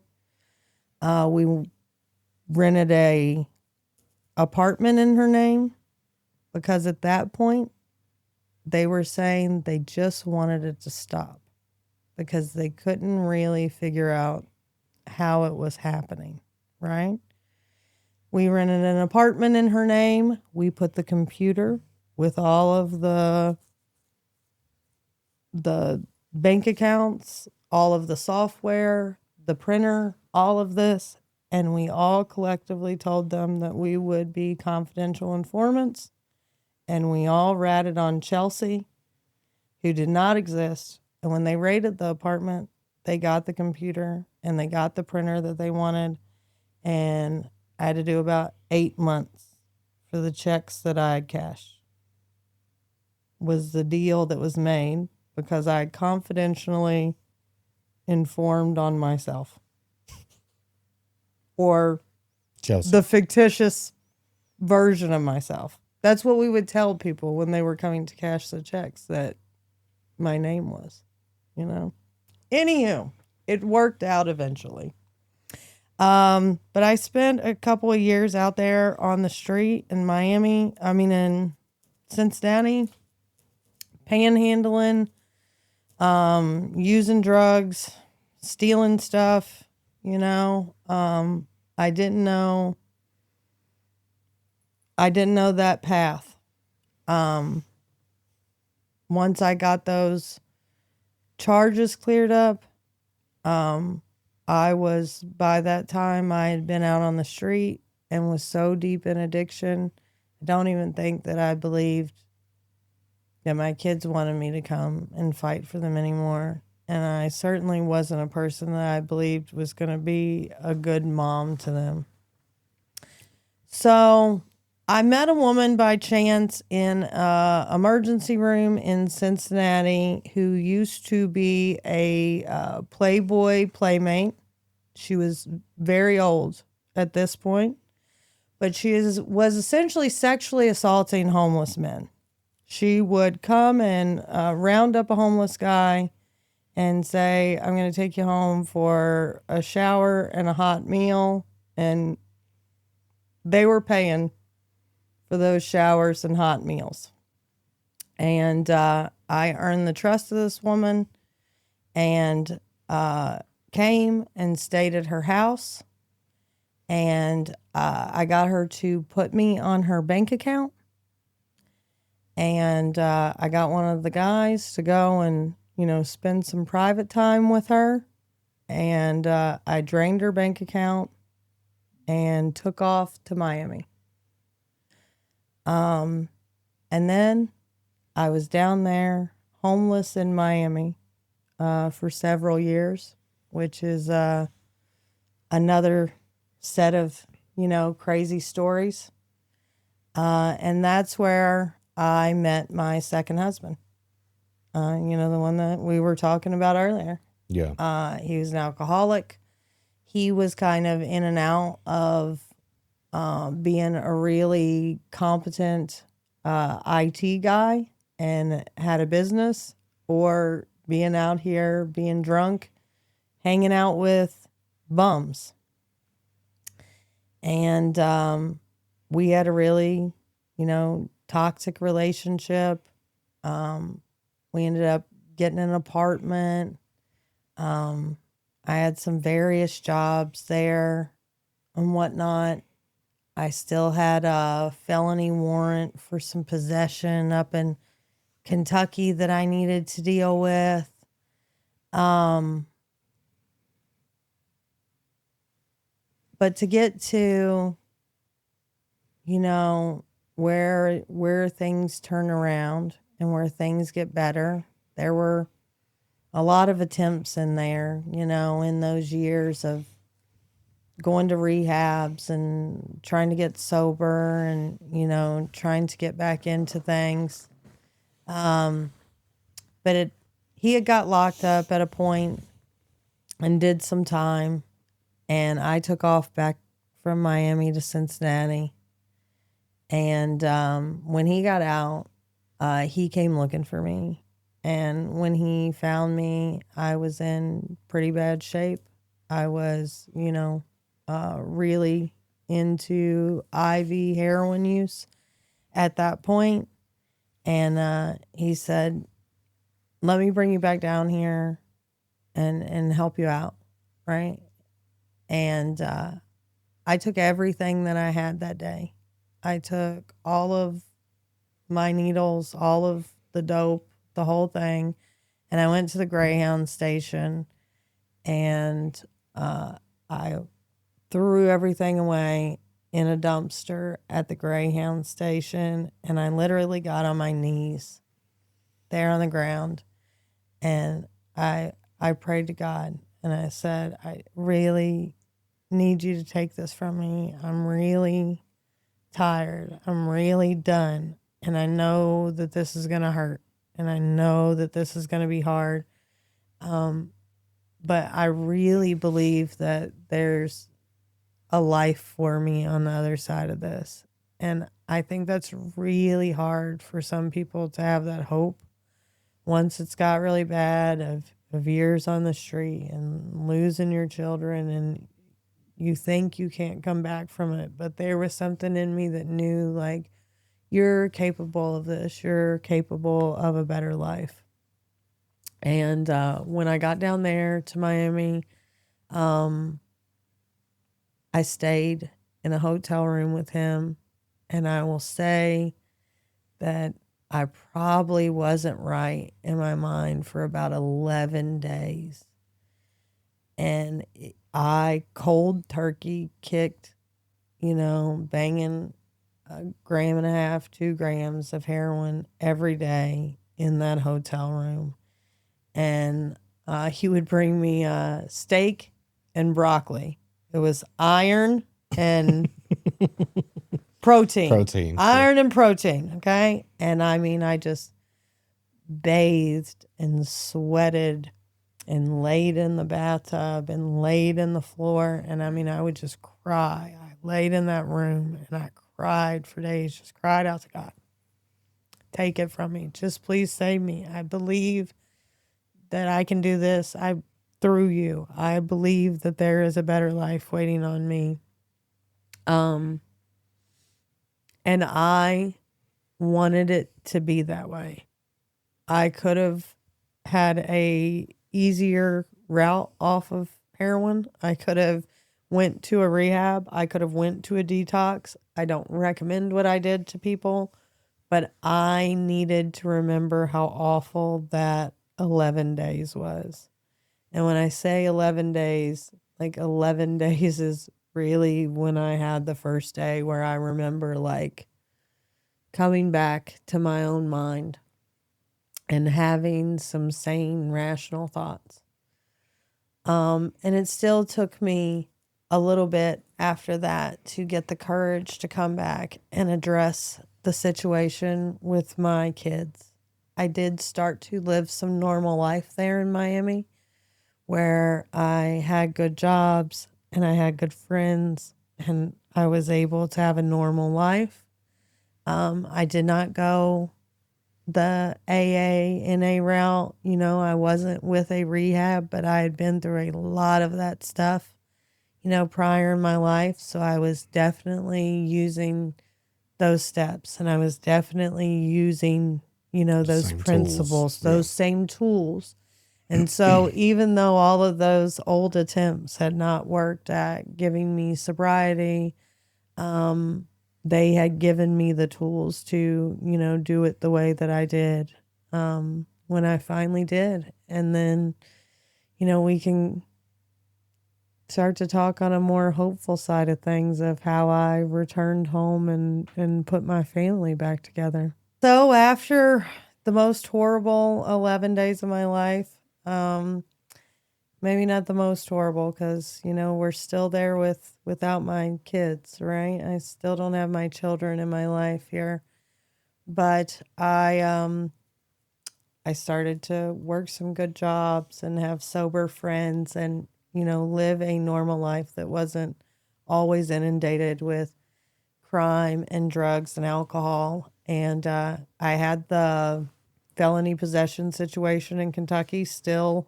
You know, I knew that warrant was out there. If I'm going to go home and fight for my children, this has got to go away first. I can't walk in there with a warrant in the same state that my children live in, you know? Yeah.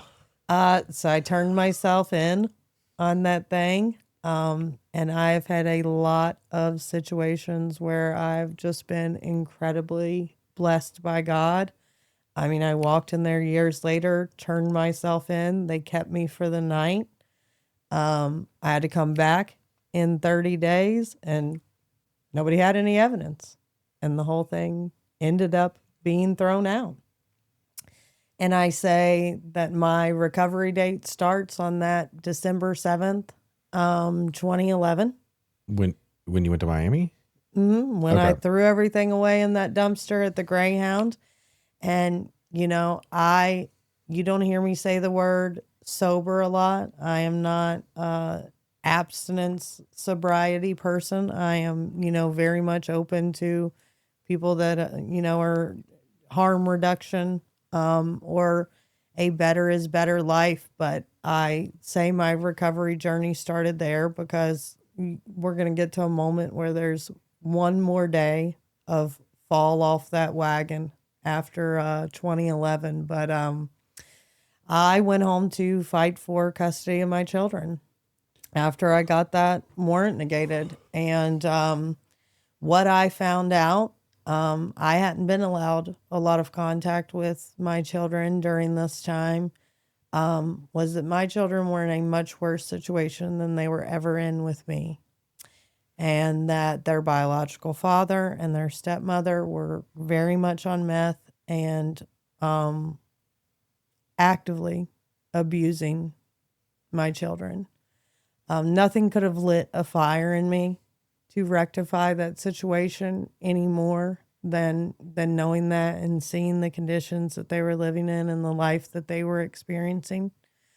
But it was a road of a couple of years.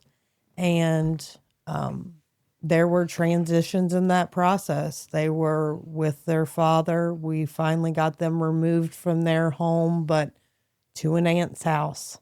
And then they wanted to bring them to my grandparents' house because that's where I was staying. And right at that point, I was first awarded back custody of the boys. They didn't want to move my daughter because by this time she's a teenager. They wanted her to be able to finish her year of school where she was before they moved her. And this will be in 2015 at this point. And as soon as I got those boys back, I went back out and I made a bad decision again. I had 4 years under my belt at that point, and I'm back at, on my home turf. I'm back up there in Kentucky. And I had the boys back, and somebody contacted me. They needed a connection into a situation in Cincinnati of some people that I knew. And the day that I set out to make this connection for them, I did it for money. But I decided that I was going to take a little bit of that money, get a little bit of heroin, and I was going to celebrate. It was just going to be for the day, right? Mm-hmm. And 8 hours later, it dropped me dead in my grandparents' kitchen floor, had fentanyl in it.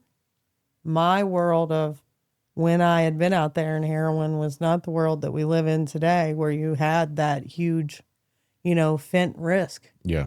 And, they had to call an ambulance. They had to Narcan me. I had drugs in my pocket. I was arrested. And that day is the only day since 2011 that I've ever used any kind of illegal substance. And God showed me something that day. And it was that I'm never fucking with you on this level again. Now I've saved you from it. We did the 11 days. If you go back out there, I'm going to let you go this time. It was a clear message to me. This part of your life is over, and again, God really blessed me in that situation because I had already been through a custody battle. I've just got kind of partial custody of my kids back when I pull this move. You can imagine how thrilled everyone in the situation is, the courts, the everyone, right? Yeah. They changed. I was prepared to take a year. I would have done 6 months of it. To me, that was better than being in a probation situation and being locked into living back in Kentucky, because I never wanted to be back there long term, right? I wanted to go back and get my children and take them away from there, right? I was prepared to go and plead guilty to this and take the year in jail that they were offering me. And the day that I went to plead, the attorney said, "Not yet. I need you to wait a week. I think something's about to happen." And when I came back to that court in a week, they changed the law in the state of Kentucky that if you were caught with possession of drugs while your life was being saved in an overdose, that you do not get charged for that, because so many people will not call the police when someone is struggling. Good Samaritan law. Okay. Yeah. Okay. I didn't know the name of it. So they let 2 or 3 of us go that day. My ex-husband that had brought me down to Miami and sat there and watched me ride through those 11 days was already down here in Nashville. He was working for a printing company. And we said, okay, well, you just got out of jail. Stay home for the week, and try to get your bearings back about you. I only had to be in that situation for about a month, but I had done great damage to my custody situation, obviously, Sure. Yeah. So a week later, I went into the same printing company that he worked for. I interviewed for a sales job. I got it. I dug into it as a career, and have still been, working in printing for a decade ever since. And I went and I dug back into that custody battle, as horrible as it looked. And I had to fight everybody that I have ever known to have those children because no one involved believed that I was the best solution for my kids. Their biological father's family, my family, DCS, anybody. everyone. I alienated a lot of my family in that process because I was really at a point that fuck everybody's feelings. I'm going to put my family back together and I'm going to do right and I'm going to give them a better life.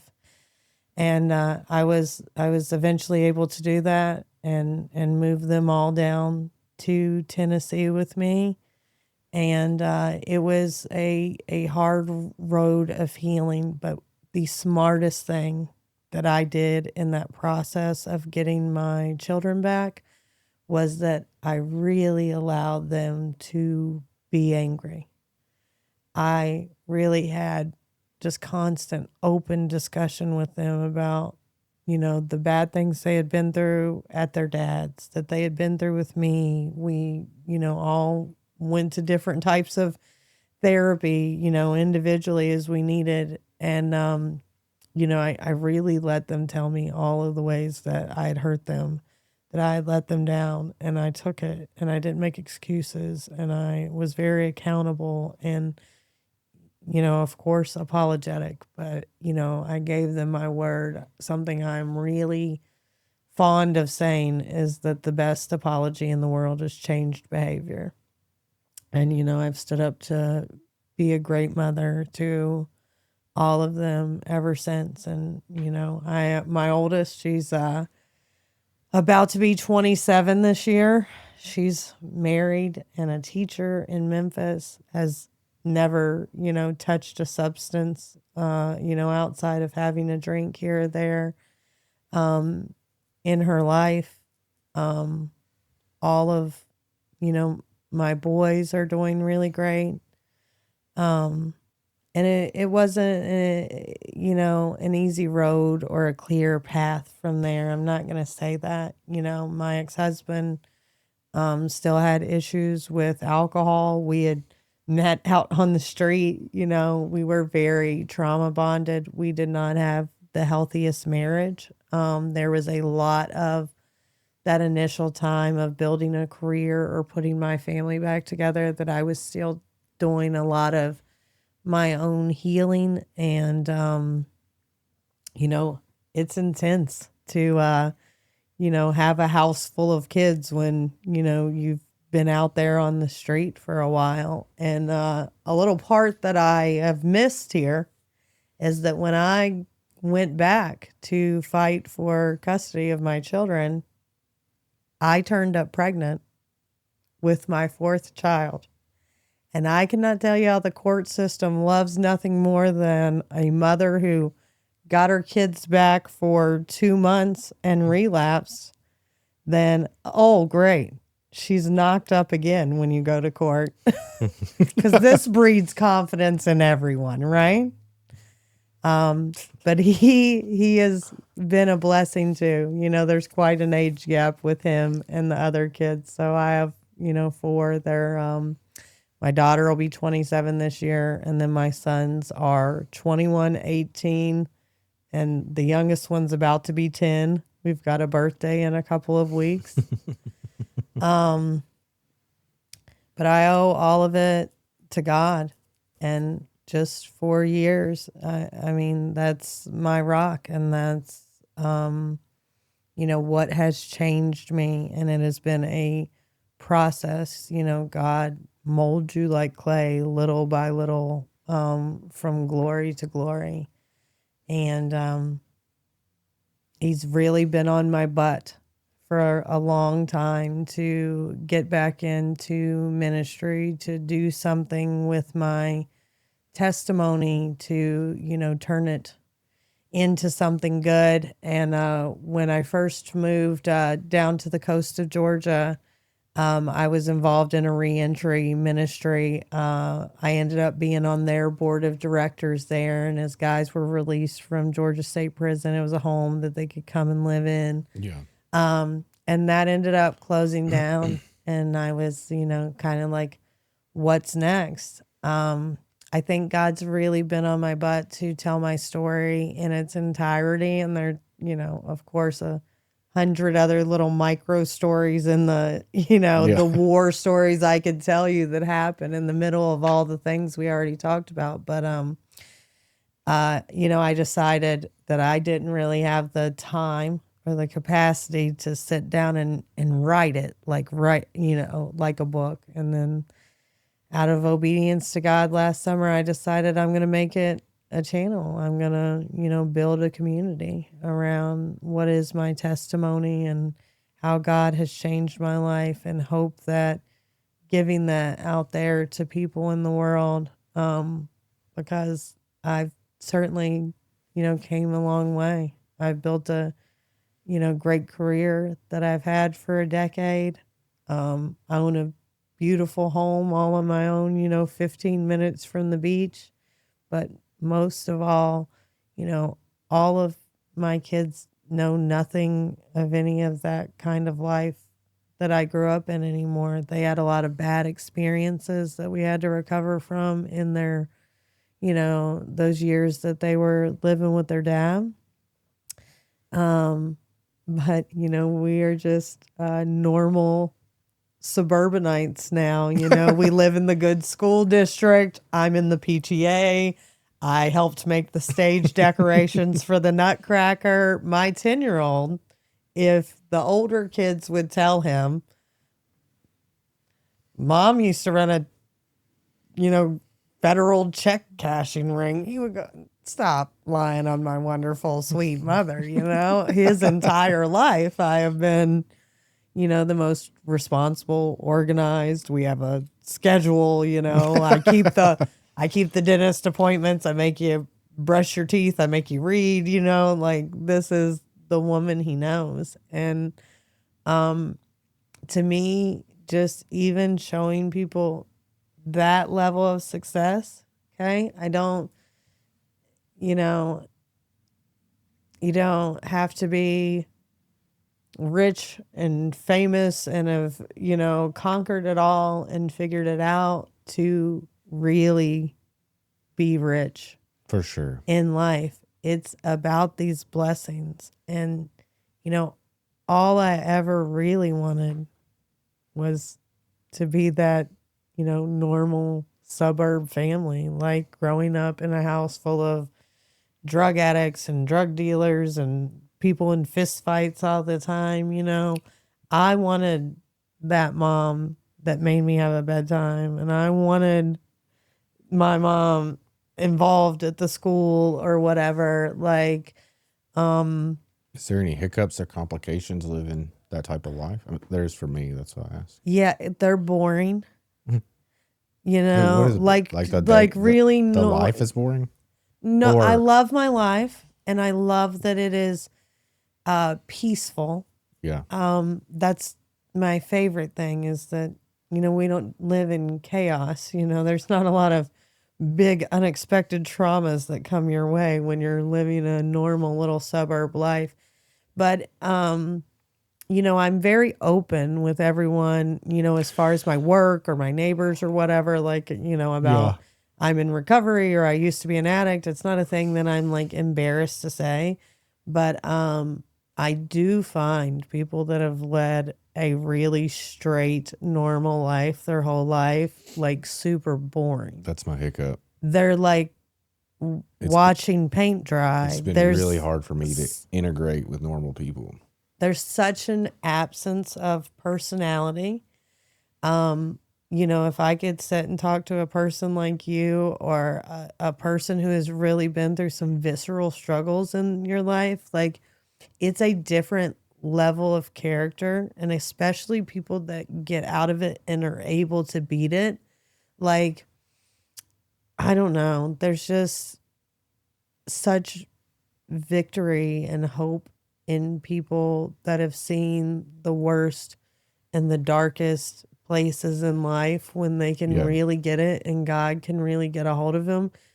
I have never seen a person get sober and really get a hold of God, and they weren't the person that lit up the room when they walked in that room, because we're grateful. We're so grateful to still be here, you know? Like, we've watched so many people around us not make it, right? Yeah. Every single person that you work with could tell you 10 people that, you know, didn't make it out of their story, you know? Yeah, I had a guy overdose last night. He's alive. He's alive. Oh, good. Okay. But you know, I mean, I live kind of in that life where it's just like, I don't know, you just walk around with gratitude a lot. Even getting sober, like, I don't know, man. I've been homeless myself. I've been in jail. I've been, you know, in and out of treatment. And like, I mean, probably the homelessness affected me the most, where I was just like, just immense gratitude just for the smallest things in life, you know? Mm-hmm. So it's really hard to be upset about the other stuff, you know? I have noticed like weird behaviors, like I go to AA, right? But when we would have speaker meetings, and not everybody there has struggled with drugs. So I'm like a hybrid. Mm-hmm. I also IV shot meth for 5 years. Ooh, So what a ride. it'll take you through there. But I noticed when we eat and speak that we would all eat at the same time. We'd all go through the line at the same time, but I would be on the front porch smoking a cigarette, and everybody would still be eating their meal. Oh, yeah. And it took me 2 or 3 years. I'll be like, what's going on? Like, why are they? But I lived such a fast lifestyle for so long, and like, I don't know. And then when I moved to a nice neighborhood, I noticed myself like not being able to get along with like people without grit. Is what you were kind of explaining. Like, and then when I started thinking about like who I want, I just don't want it's really hard for me to have a conversation with somebody that hasn't been through something. I went through this church group thing. We helped plant this church, and it was based from this person in my neighborhood. And we had this Bible study. I don't think it was a Bible study. It was just like a home. It was just we would get together on Thursday nights and eat food and hang out and have like fellowship. Yeah, and we would talk, and sometimes there'd be a topic. Well, one time they were like, well, we want to know how you were introduced to God, like what happened, you know?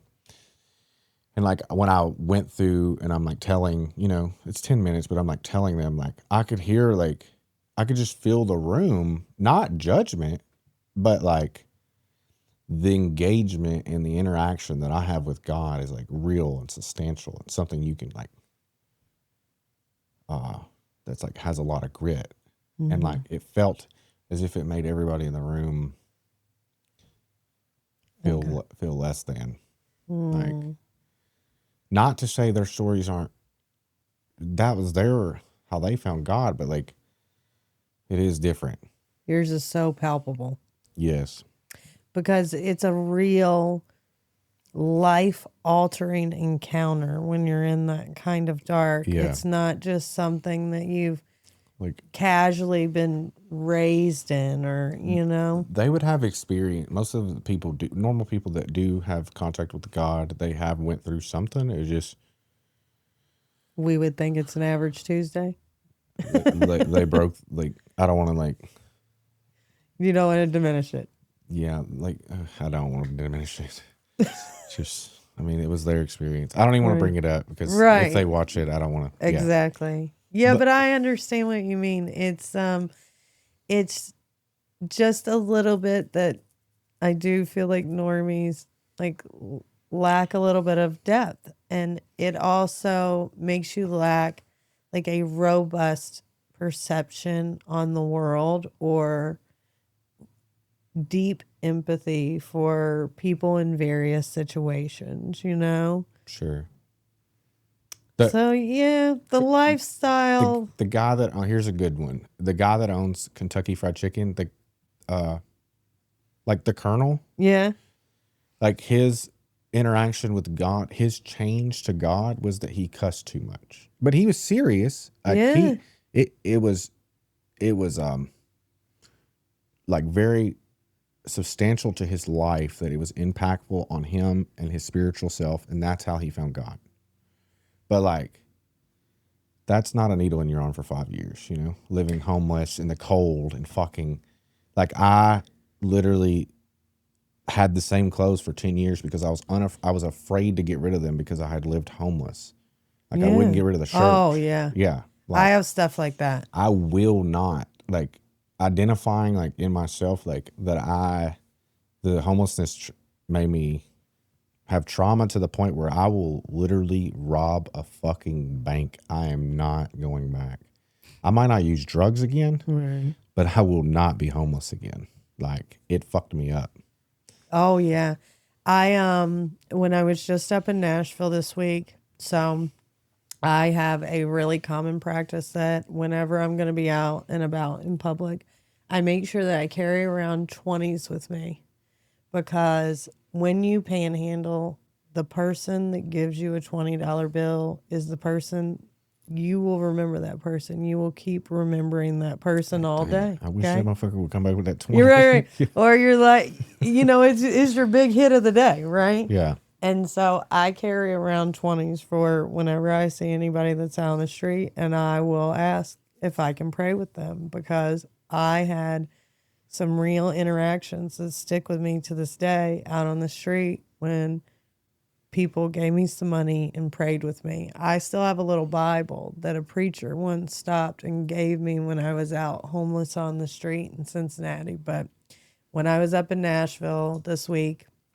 I had my 20s, and of course there's lots of people out on Broadway. And just last night, I stopped and there was a couple sitting down on the sidewalk, and I'm talking about, I'm in a whole suit. I don't look like a person that knows anything about having to sit on that street corner with that sign. And that's what I came and told him. I said, I know you're going to think this bitch don't know shit about having to sit out here and panhandle,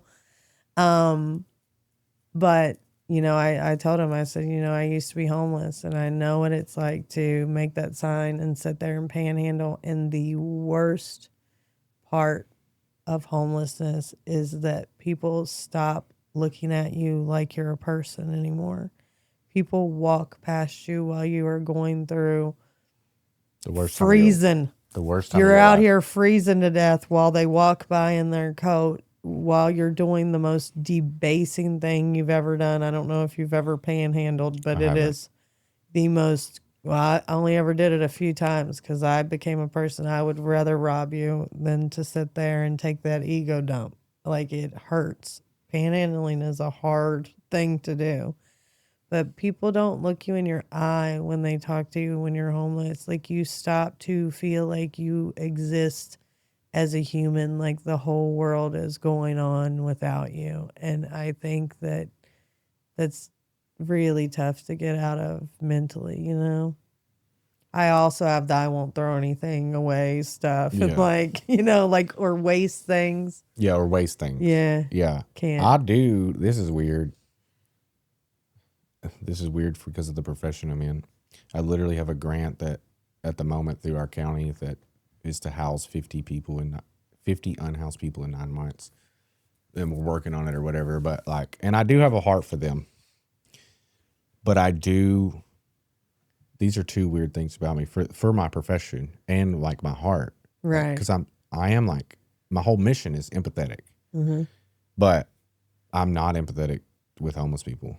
Really? No, I don't. Why is that? Because I got the fuck out. Yeah. Yeah. And I don't. Okay. Some people do make it a lifestyle. I've known people that choose it. I'm empathetic with those people. Yeah. Once they've shifted into, they have surrendered into this life. Uh-huh. I'm empathetic with those people. Almost as if I think it's you have slipped into mental illness.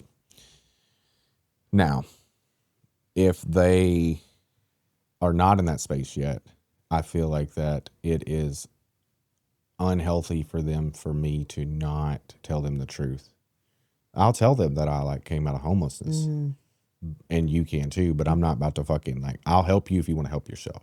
Right. Yeah. If you want to get off the street right now, and I've had them be well, I'll call you tomorrow, or I'm that's you're not, whenever you're ready.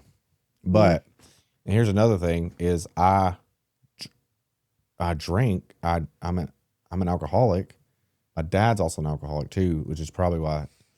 But when I smell alcohol, or if I'm near an alcoholic that's doing alcoholic shit, I get fucking mad. Yeah. I get angry, which is not healthy for me for Yeah. the job This that is going to be a professional hurdle right here. You got to work through. Yeah. I didn't realize it was happening until there's something that drunk people do. I think that I grew up in. They like, when I get drunk, I'm a dancing drunk, and then I'm going to dance with your wife. Mm-hmm. I'm going to ask you, and then I'm going to dance with her, and then you're going to try to beat me up. And then I'm going to go to the next bar, and then I'm going to drink for 5 to 7 days in my own room. Like, I do lose control. Right. But, like, I'm not an angry drunk, usually. I mean, I have slipped into anger before, but that's not my normal. Right. But there's this thing that drunk people do where they get to drinking, and then they start to, like, size you up. And they start to like look at you really like in this weird, like long gazing thing. Yeah. They ask you a question and they'll really like just stay with that question and just like flatline the conversation. And like, it's a weird thing that they do. And once they do that, I'm like, get out of my truck. You can get out right here. I think it's probably because it was something your father did. Father did, yeah. Mm-hmm. I don't think he did it to me specifically, but I've seen him do it, and then it just triggers me. I'm just like, out. You're gonna have to work on this. You get out of the truck. You're probably, if you're gonna get 50 people off the street, you're probably gonna meet a lot of drunks. But when I was in Miami, particularly, I met a lot of guys that were out there. It's primarily all guys. It is all. There's not a lot of homeless chicks bouncing about like me, you know. It's very, very unsafe if you're a female. And I always surrounded myself with a group of male friends, and typically wherever I would sleep with them nearby, because a lot of girls out there in the street, you're going to get essayed. You go lay down and sleep somewhere by yourself. Yeah. Happens a lot. But anyway, I met a lot of old guys out there that had came from wherever they were homeless there, because it's always, the weather's always good. Yeah. You're not going to freeze to death in Miami, you know? But they would primarily be veterans that had PTSD. Yes. They were drawing a monthly check. Yes. And they chose this. They did not want to participate in society. They did not want to pay bills. Like, some people are there because it's their choice, but they're also not the people that are panhandling and whatnot primarily, you know, and a lot of them, you know, alcoholics. Yeah. You know, and I think a lot of that stems from, well, you have PTSD and your generation did not educate you that your time in the war is giving you these problems, because the story will always go like, and then I came home from the war, and then my marriage fell apart with my wife and kids. And you're like, because you got cooked in, you know, Vietnam is what it is, you know? Yeah. But, you know, they didn't have the tools or resources to understand that. And then when they didn't have that family, they're just like, well, just forget it all. Yeah. You know? For sure. Out of it. Very common. Yeah. Yeah. So many of our veterans out there in the street. And I have such a hard time with that. I have a great deal of empathy for that, because I would try to help take care of them. I would help them keep their money so that hookers didn't steal it, and apply for your benefits and doctor your wounds. I was not. You were Dr. Quinn medicine woman. I was not able to mother my own children at that point, but I was always mothering someone. And even down to the same way that I say that I really parented my own mother. And I've done that continually still through adulthood. Like, I've went and packed her up and tried to save her and move her into my house a bunch of times. Fun story for you, because you run these kinds of organizations. I'll tell you, the maybe greatest embarrassment I've ever suffered in my life is that when I was on the board of directors for the reentry ministry, My mother got released from prison and she had got certified as like a peer counselor. Yeah. And she was on fire for God and she was speaking the most sense that she's ever spoken in her life. And like, I'm an only child. I'm so excited. And like, Yeah. I'm going to have a relationship with my mom and it's going to be about God. And like, I watched her get baptized and all of these things. And I got her a job at that ministry. My mom is 16 years older than me, so let's say early 60s, okay? Okay. And don't you know that she slept with a 25-year-old boy full of face tattoos at the ministry? And if you ever have to sit in a boardroom with a bunch of Christian men and discuss the sexual behavior of your mother and why she needs to be terminated, that's embarrassment. So she's still in and out of bad decisions. I actually told her that I wanted to go no contact with her a little after Christmas because like I can't with the toxicity of it, you know. Yeah. She mean girls me a little bit. She acts like a jealous big sister to me Really? quite a bit. Yeah. My family liked me a lot better when I was a bargain basement dope fiend. Because as I said, they are people that like to smile at you and cut you up behind your back. And when I was the clear family problem, making all the bad decisions It's and in easy. and out of jail, they were willing to like let me come stay. But when I changed my life and I got really passionate about God and what, you know, a lot of people don't understand is that God will start to bless you really quickly when you're in that situation. And, you know, my life got dramatically better pretty quick. And I think there was a lot of jealousy in it and like feeling like I didn't deserve that because if we're talking like financially and things like that, like I'm in a better decision, whereas, or better position as where they've been making, you know, good decisions forever and are maybe not as blessed in that area. You know what I mean? Yeah. Now I'm bougie. Now I think I'm better than everybody. And I'm like, I just Got a better job. found God and like cleaned my life up. I didn't know how good I was allowed to make it. Like, you know, I don't think I experienced that. I could see the look in people's eyes that are in my family and my, you know, exterior family and my in-law family. They're just like, dude, we're just glad you made it out. yeah. Yeah.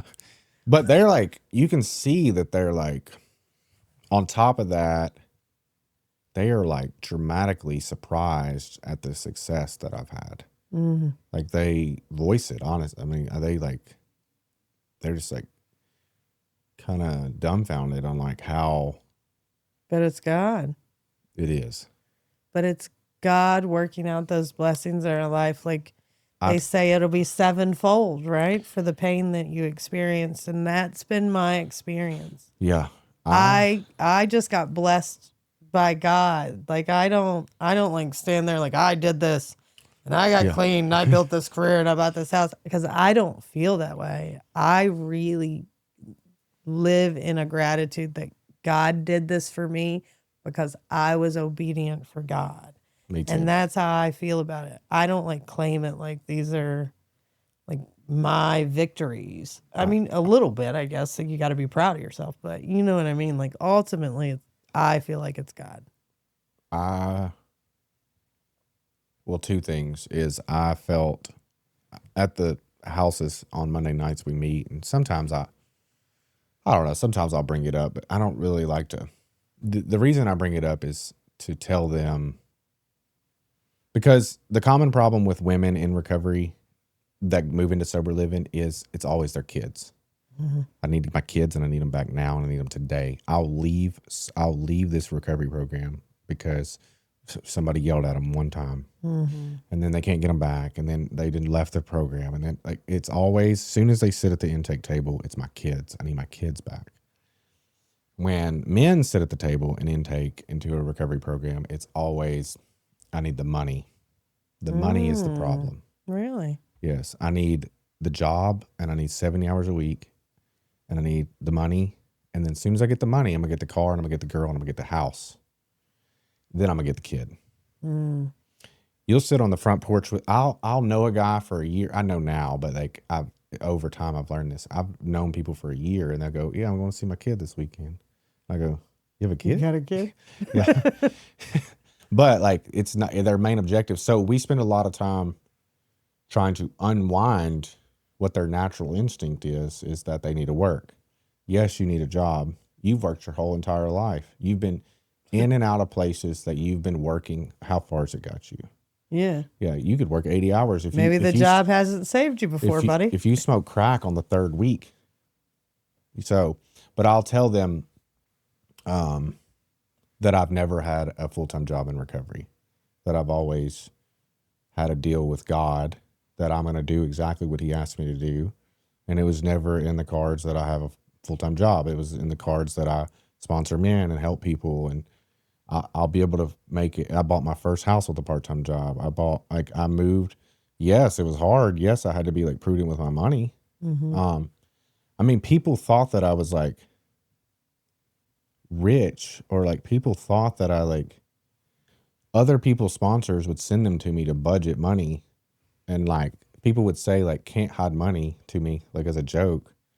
And I was driving like a 97 Sentra, but it's because the way that I like handled money, because it's like God's money, you know? So like, you let it flow through you is the point. Yes. If you become a stopping point for blessings or for money, I think that's a problem. I think that I was going to say the second point was that I overdid it. Like I learned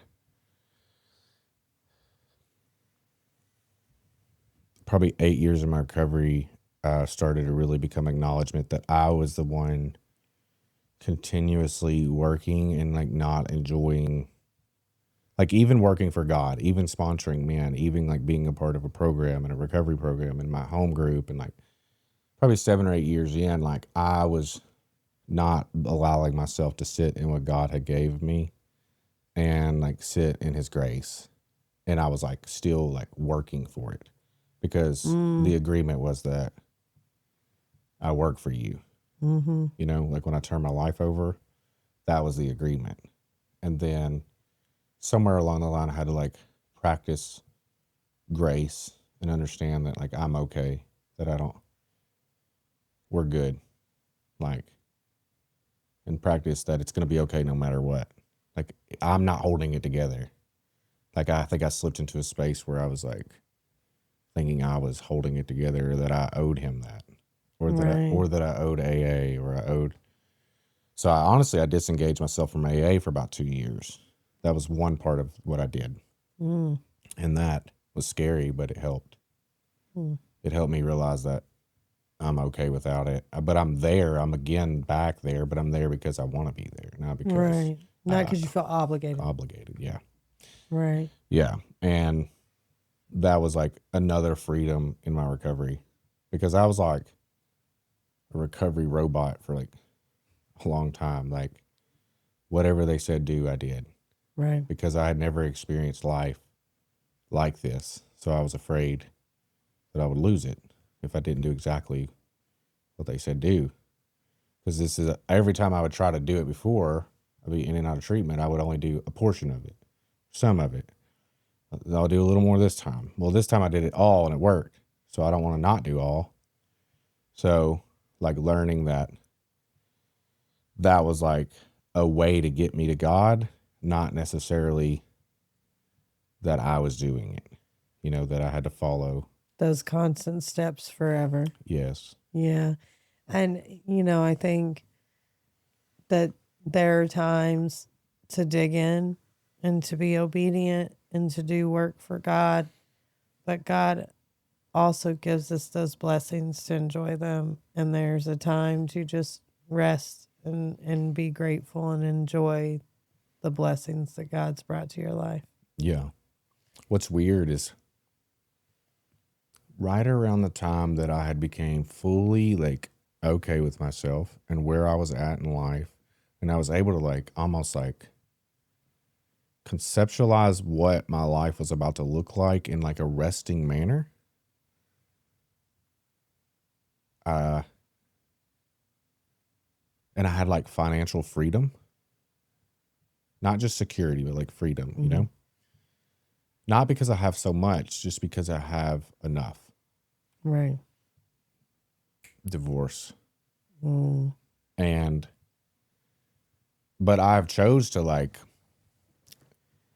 still follow I'm okay no matter what. And like I've chose to like take care of myself during that process, and not my natural response to life is like I overwork. I overdo stuff. Oh yeah. Yeah. So like I've really like chose to just be like, I'm going to do exactly what I was going to do prior, but I'm going to heal myself during that. And I'm going to spend time with myself and alone. And like people like at, you know, my company, they've like stepped up and they have been like, are you coming back? And I'm like, I mean, maybe, you know? Right. Yeah. But I've learned that I'm like in a space where like my job is entirely as a leader is to help people, but it's also to be healthy. Like I am like the epitome of being healthy is my job. So like, because if I'm not healthy, this all. Right. Yeah. And you have to be able to model it for the people that that's my job, is to you're model mentoring. to model vulnerable and healthy and sustainable behavior. So like, which not everybody's job is like that. I'm like, I've learned to be grateful and understand what my job is in life at the moment, where I'm like sitting in the gratitude. Like some people have to like go to work and like kill themselves. And I did that for years, like at UPS, but like, I mean, I enjoy my job, but I was killing myself too, you know, mentally and physically. But like here, like literally my job is to have self-care. And Yeah. like, yeah, so That's a blessing. It's a really good job. Well, that's a great thing that God has blessed you with, you know? You know that it needs to be part of your life to take care of yourself, to show other men how that they can do that and show up for themselves in that way. I've kind of had a similar experience recently, and I make the joke that like if I'm doing something that's not right for me, God will just turn it on me. Like where it no longer, if it's something that doesn't serve me anymore, where like I start to really hate that thing, or I can't stand it anymore, like he'll find a way to take it from me if I'm not supposed to have it. And so I throw myself into my work. I overwork. I had really grinded in the, you know, I work in corporate sales, and what I do is Christian in nature. But you know, I had really been overgiven it at this company for about 5 years. And back in November, I had a panic attack. And, you know, I get paid to walk into rooms and, you know, talk shit for a living. I'm not a anxiety public speaking, like, you know, like to have and I had a panic attack at an airport. I travel a lot for work. Like all of this was so odd, you know? So I had to start navigating this stuff that started coming at me with anxiety, and I'm really in prayer, and I'm like, you know, God, like, why? Like, where is this coming from? Like, I wanted to stand up and talk in front of a room of people every day of my life, you know? Like, how am I just like being like inundated with like all of this fear? So, and part of it was that I was starting to have perimenopause, and there were things changing about my hormones. So that was a piece of the puzzle. But in order to deal with the anxiety that was coming at me, right, I started calling up and disengaging from things. I was supposed to be on an awards committee. I was supposed to help with these training roles at work, and I started just saying, "Hey, like I'm kind of going through these things, and I've got to kind of take a back seat, you know, here and there." And so for the past few months, To try to get out of that anxiety, I really started, practicing more self-care and like, taking care of myself better physically, eating better, like Yeah. a little skincare routine. And these are things that I was, doing for another reason. But now I realize like, oh, I'm I'm having all of this self-care to try to, quelch this anxiety situation. And the self-care is then making me like, I see myself showing up so more grateful in my home and grateful and present with my children. And when they say that you can't pour from an empty cup, that seems like a cliche, but Yeah. it's very, very true. Like, you need to be full of God and the Spirit, and you need to be in the right place before you can go and, speak that online or mentor anyone in person. Yeah. Like whatever it is, it really needs to be genuine in you. So look, God gave you a whole job just to take care of yourself. I'm going to need it. Yeah. One thing I noticed is I'm better at everything else I do. When you take good care of yourself. Yes. That's what I'm saying. Like, it's I made me better. I spend less time, but I'm more effective. Mm-hmm. Yeah. Like when I'm with my kids, I'm with my kids and I'm with my kids. Yeah. When I'm at work or I'm thinking about a problem that I need solution for, they're supposed to be handling day to day. Like I handle, well, this is a current problem that we're reoccurringly having. How do I fix that problem? Right. Yeah. Cause I'm like the CEO. So I'm supposed to see stuff, and that's helped me take a step back and go, this is how we're going to fix this problem. Please quit calling me about the small problems. Just And it's amazing how they've probably done a great job, right? They have. It took a little unwiring because I was so gung ho and so taking over everything all the time because it's just my natural state to just take care of it. But it's you've called the wrong person. Here's the number you can call. And like over time, like I want to be always available to the mission I'm in, but like my numbers have came off the board. Like so that instead of if we need toilet paper, it's this, Right. Yeah, so I'm not being bogged down with like stuff that I shouldn't be bogged down with. Yeah. Yeah. And to be honest, in taking those back seats to, take better care of me, there were a lot of places that I thought like, people were going to be disappointed and like, I'm not going to do this anymore. Yeah. And to be honest, how wonderfully understanding everybody was and was like, oh no, oh my God, you do so much. If you need whatever, how can we, Yeah. help support you? And, they all did just fine without me. Honest to God, I was not the hinge The that glue. everything was holding everything together like I believed I was. But that part, that you were saying, I mentioned it first, but the self-care has really allowed me to be present Yeah. though. And that's huge for me because I'm a person that while I'm doing this, I have the next 10 things, Me too. the next 10 steps that, through the day or that I need to do next, like spinning in the back of my mind. And the more that I can just be really engaged where I am, it's just so much better. Like, I'm just so much more effective. Yeah. We're at the end. Okay. I appreciate you coming on. Thank you for having me. It's been great. We went over, which is fine. That's usually a good side. Well, I've never even seen you have a girl on here, so you should have expected the girl was going to talk longer. There are girls filmed, women filmed. Mm-hmm. They haven't came out yet because around 15 episodes, I was like, well, I think I want to have women on, but I want them to be safe women, especially what I'm going through at the current moment. Mm-hmm. Like, either way, if I was married, I still would, so like I've been like kind of selective about who. So I think I filmed 5 women. You're the 5th one. Oh, I'll have to go check those out. Well, I didn't know about the YouTube until today, so I got to go follow that. Well, they're not, I think this 2 weeks from now is the first woman that'll come out. Oh, okay. Yeah. Cause I was like, women have stories too. I come from such a male dominated, not a male dominated. That's a weird. Men go with men, women go with women in recovery. Oh, yeah. Yeah, for obvious reasons. Mm-hmm. But I do know women in recovery that have long-term sobriety and that are safe. And so I was like, well, we can do those, you know. Mm-hmm. I just don't want to ever be in a situation where it's perceived as if, I don't know. Right. I don't know.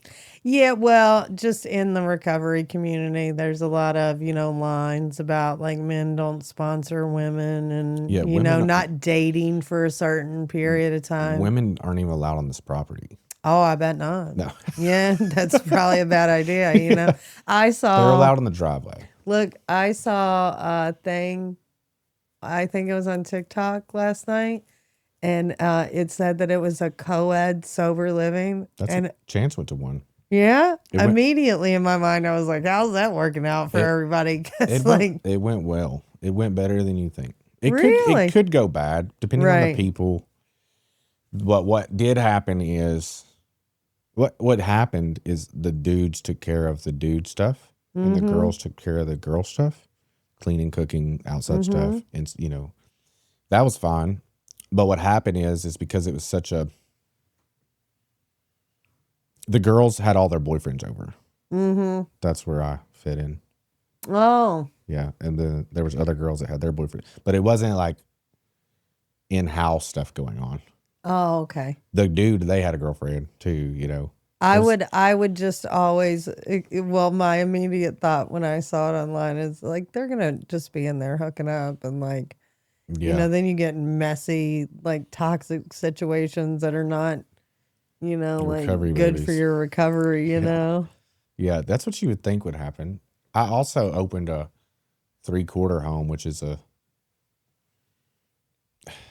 in between halfway, and so they can have visitors. Mm-hmm. They go to so many meetings a week, but there's no house manager.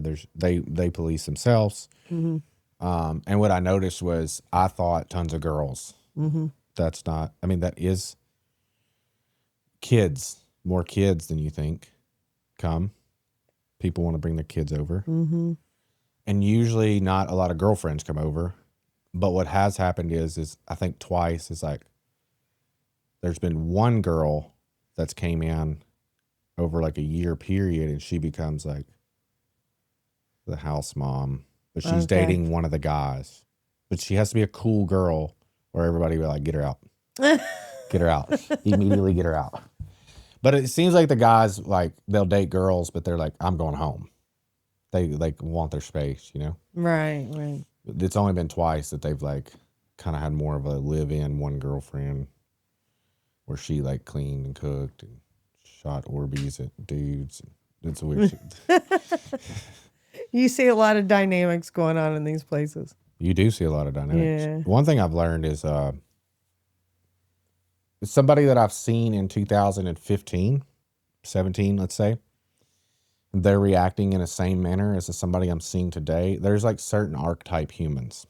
Mm-hmm. So like I can like pinpoint, because I've seen so many, I can pinpoint this is what you're about to do. Right. Yeah, like I've seen you before.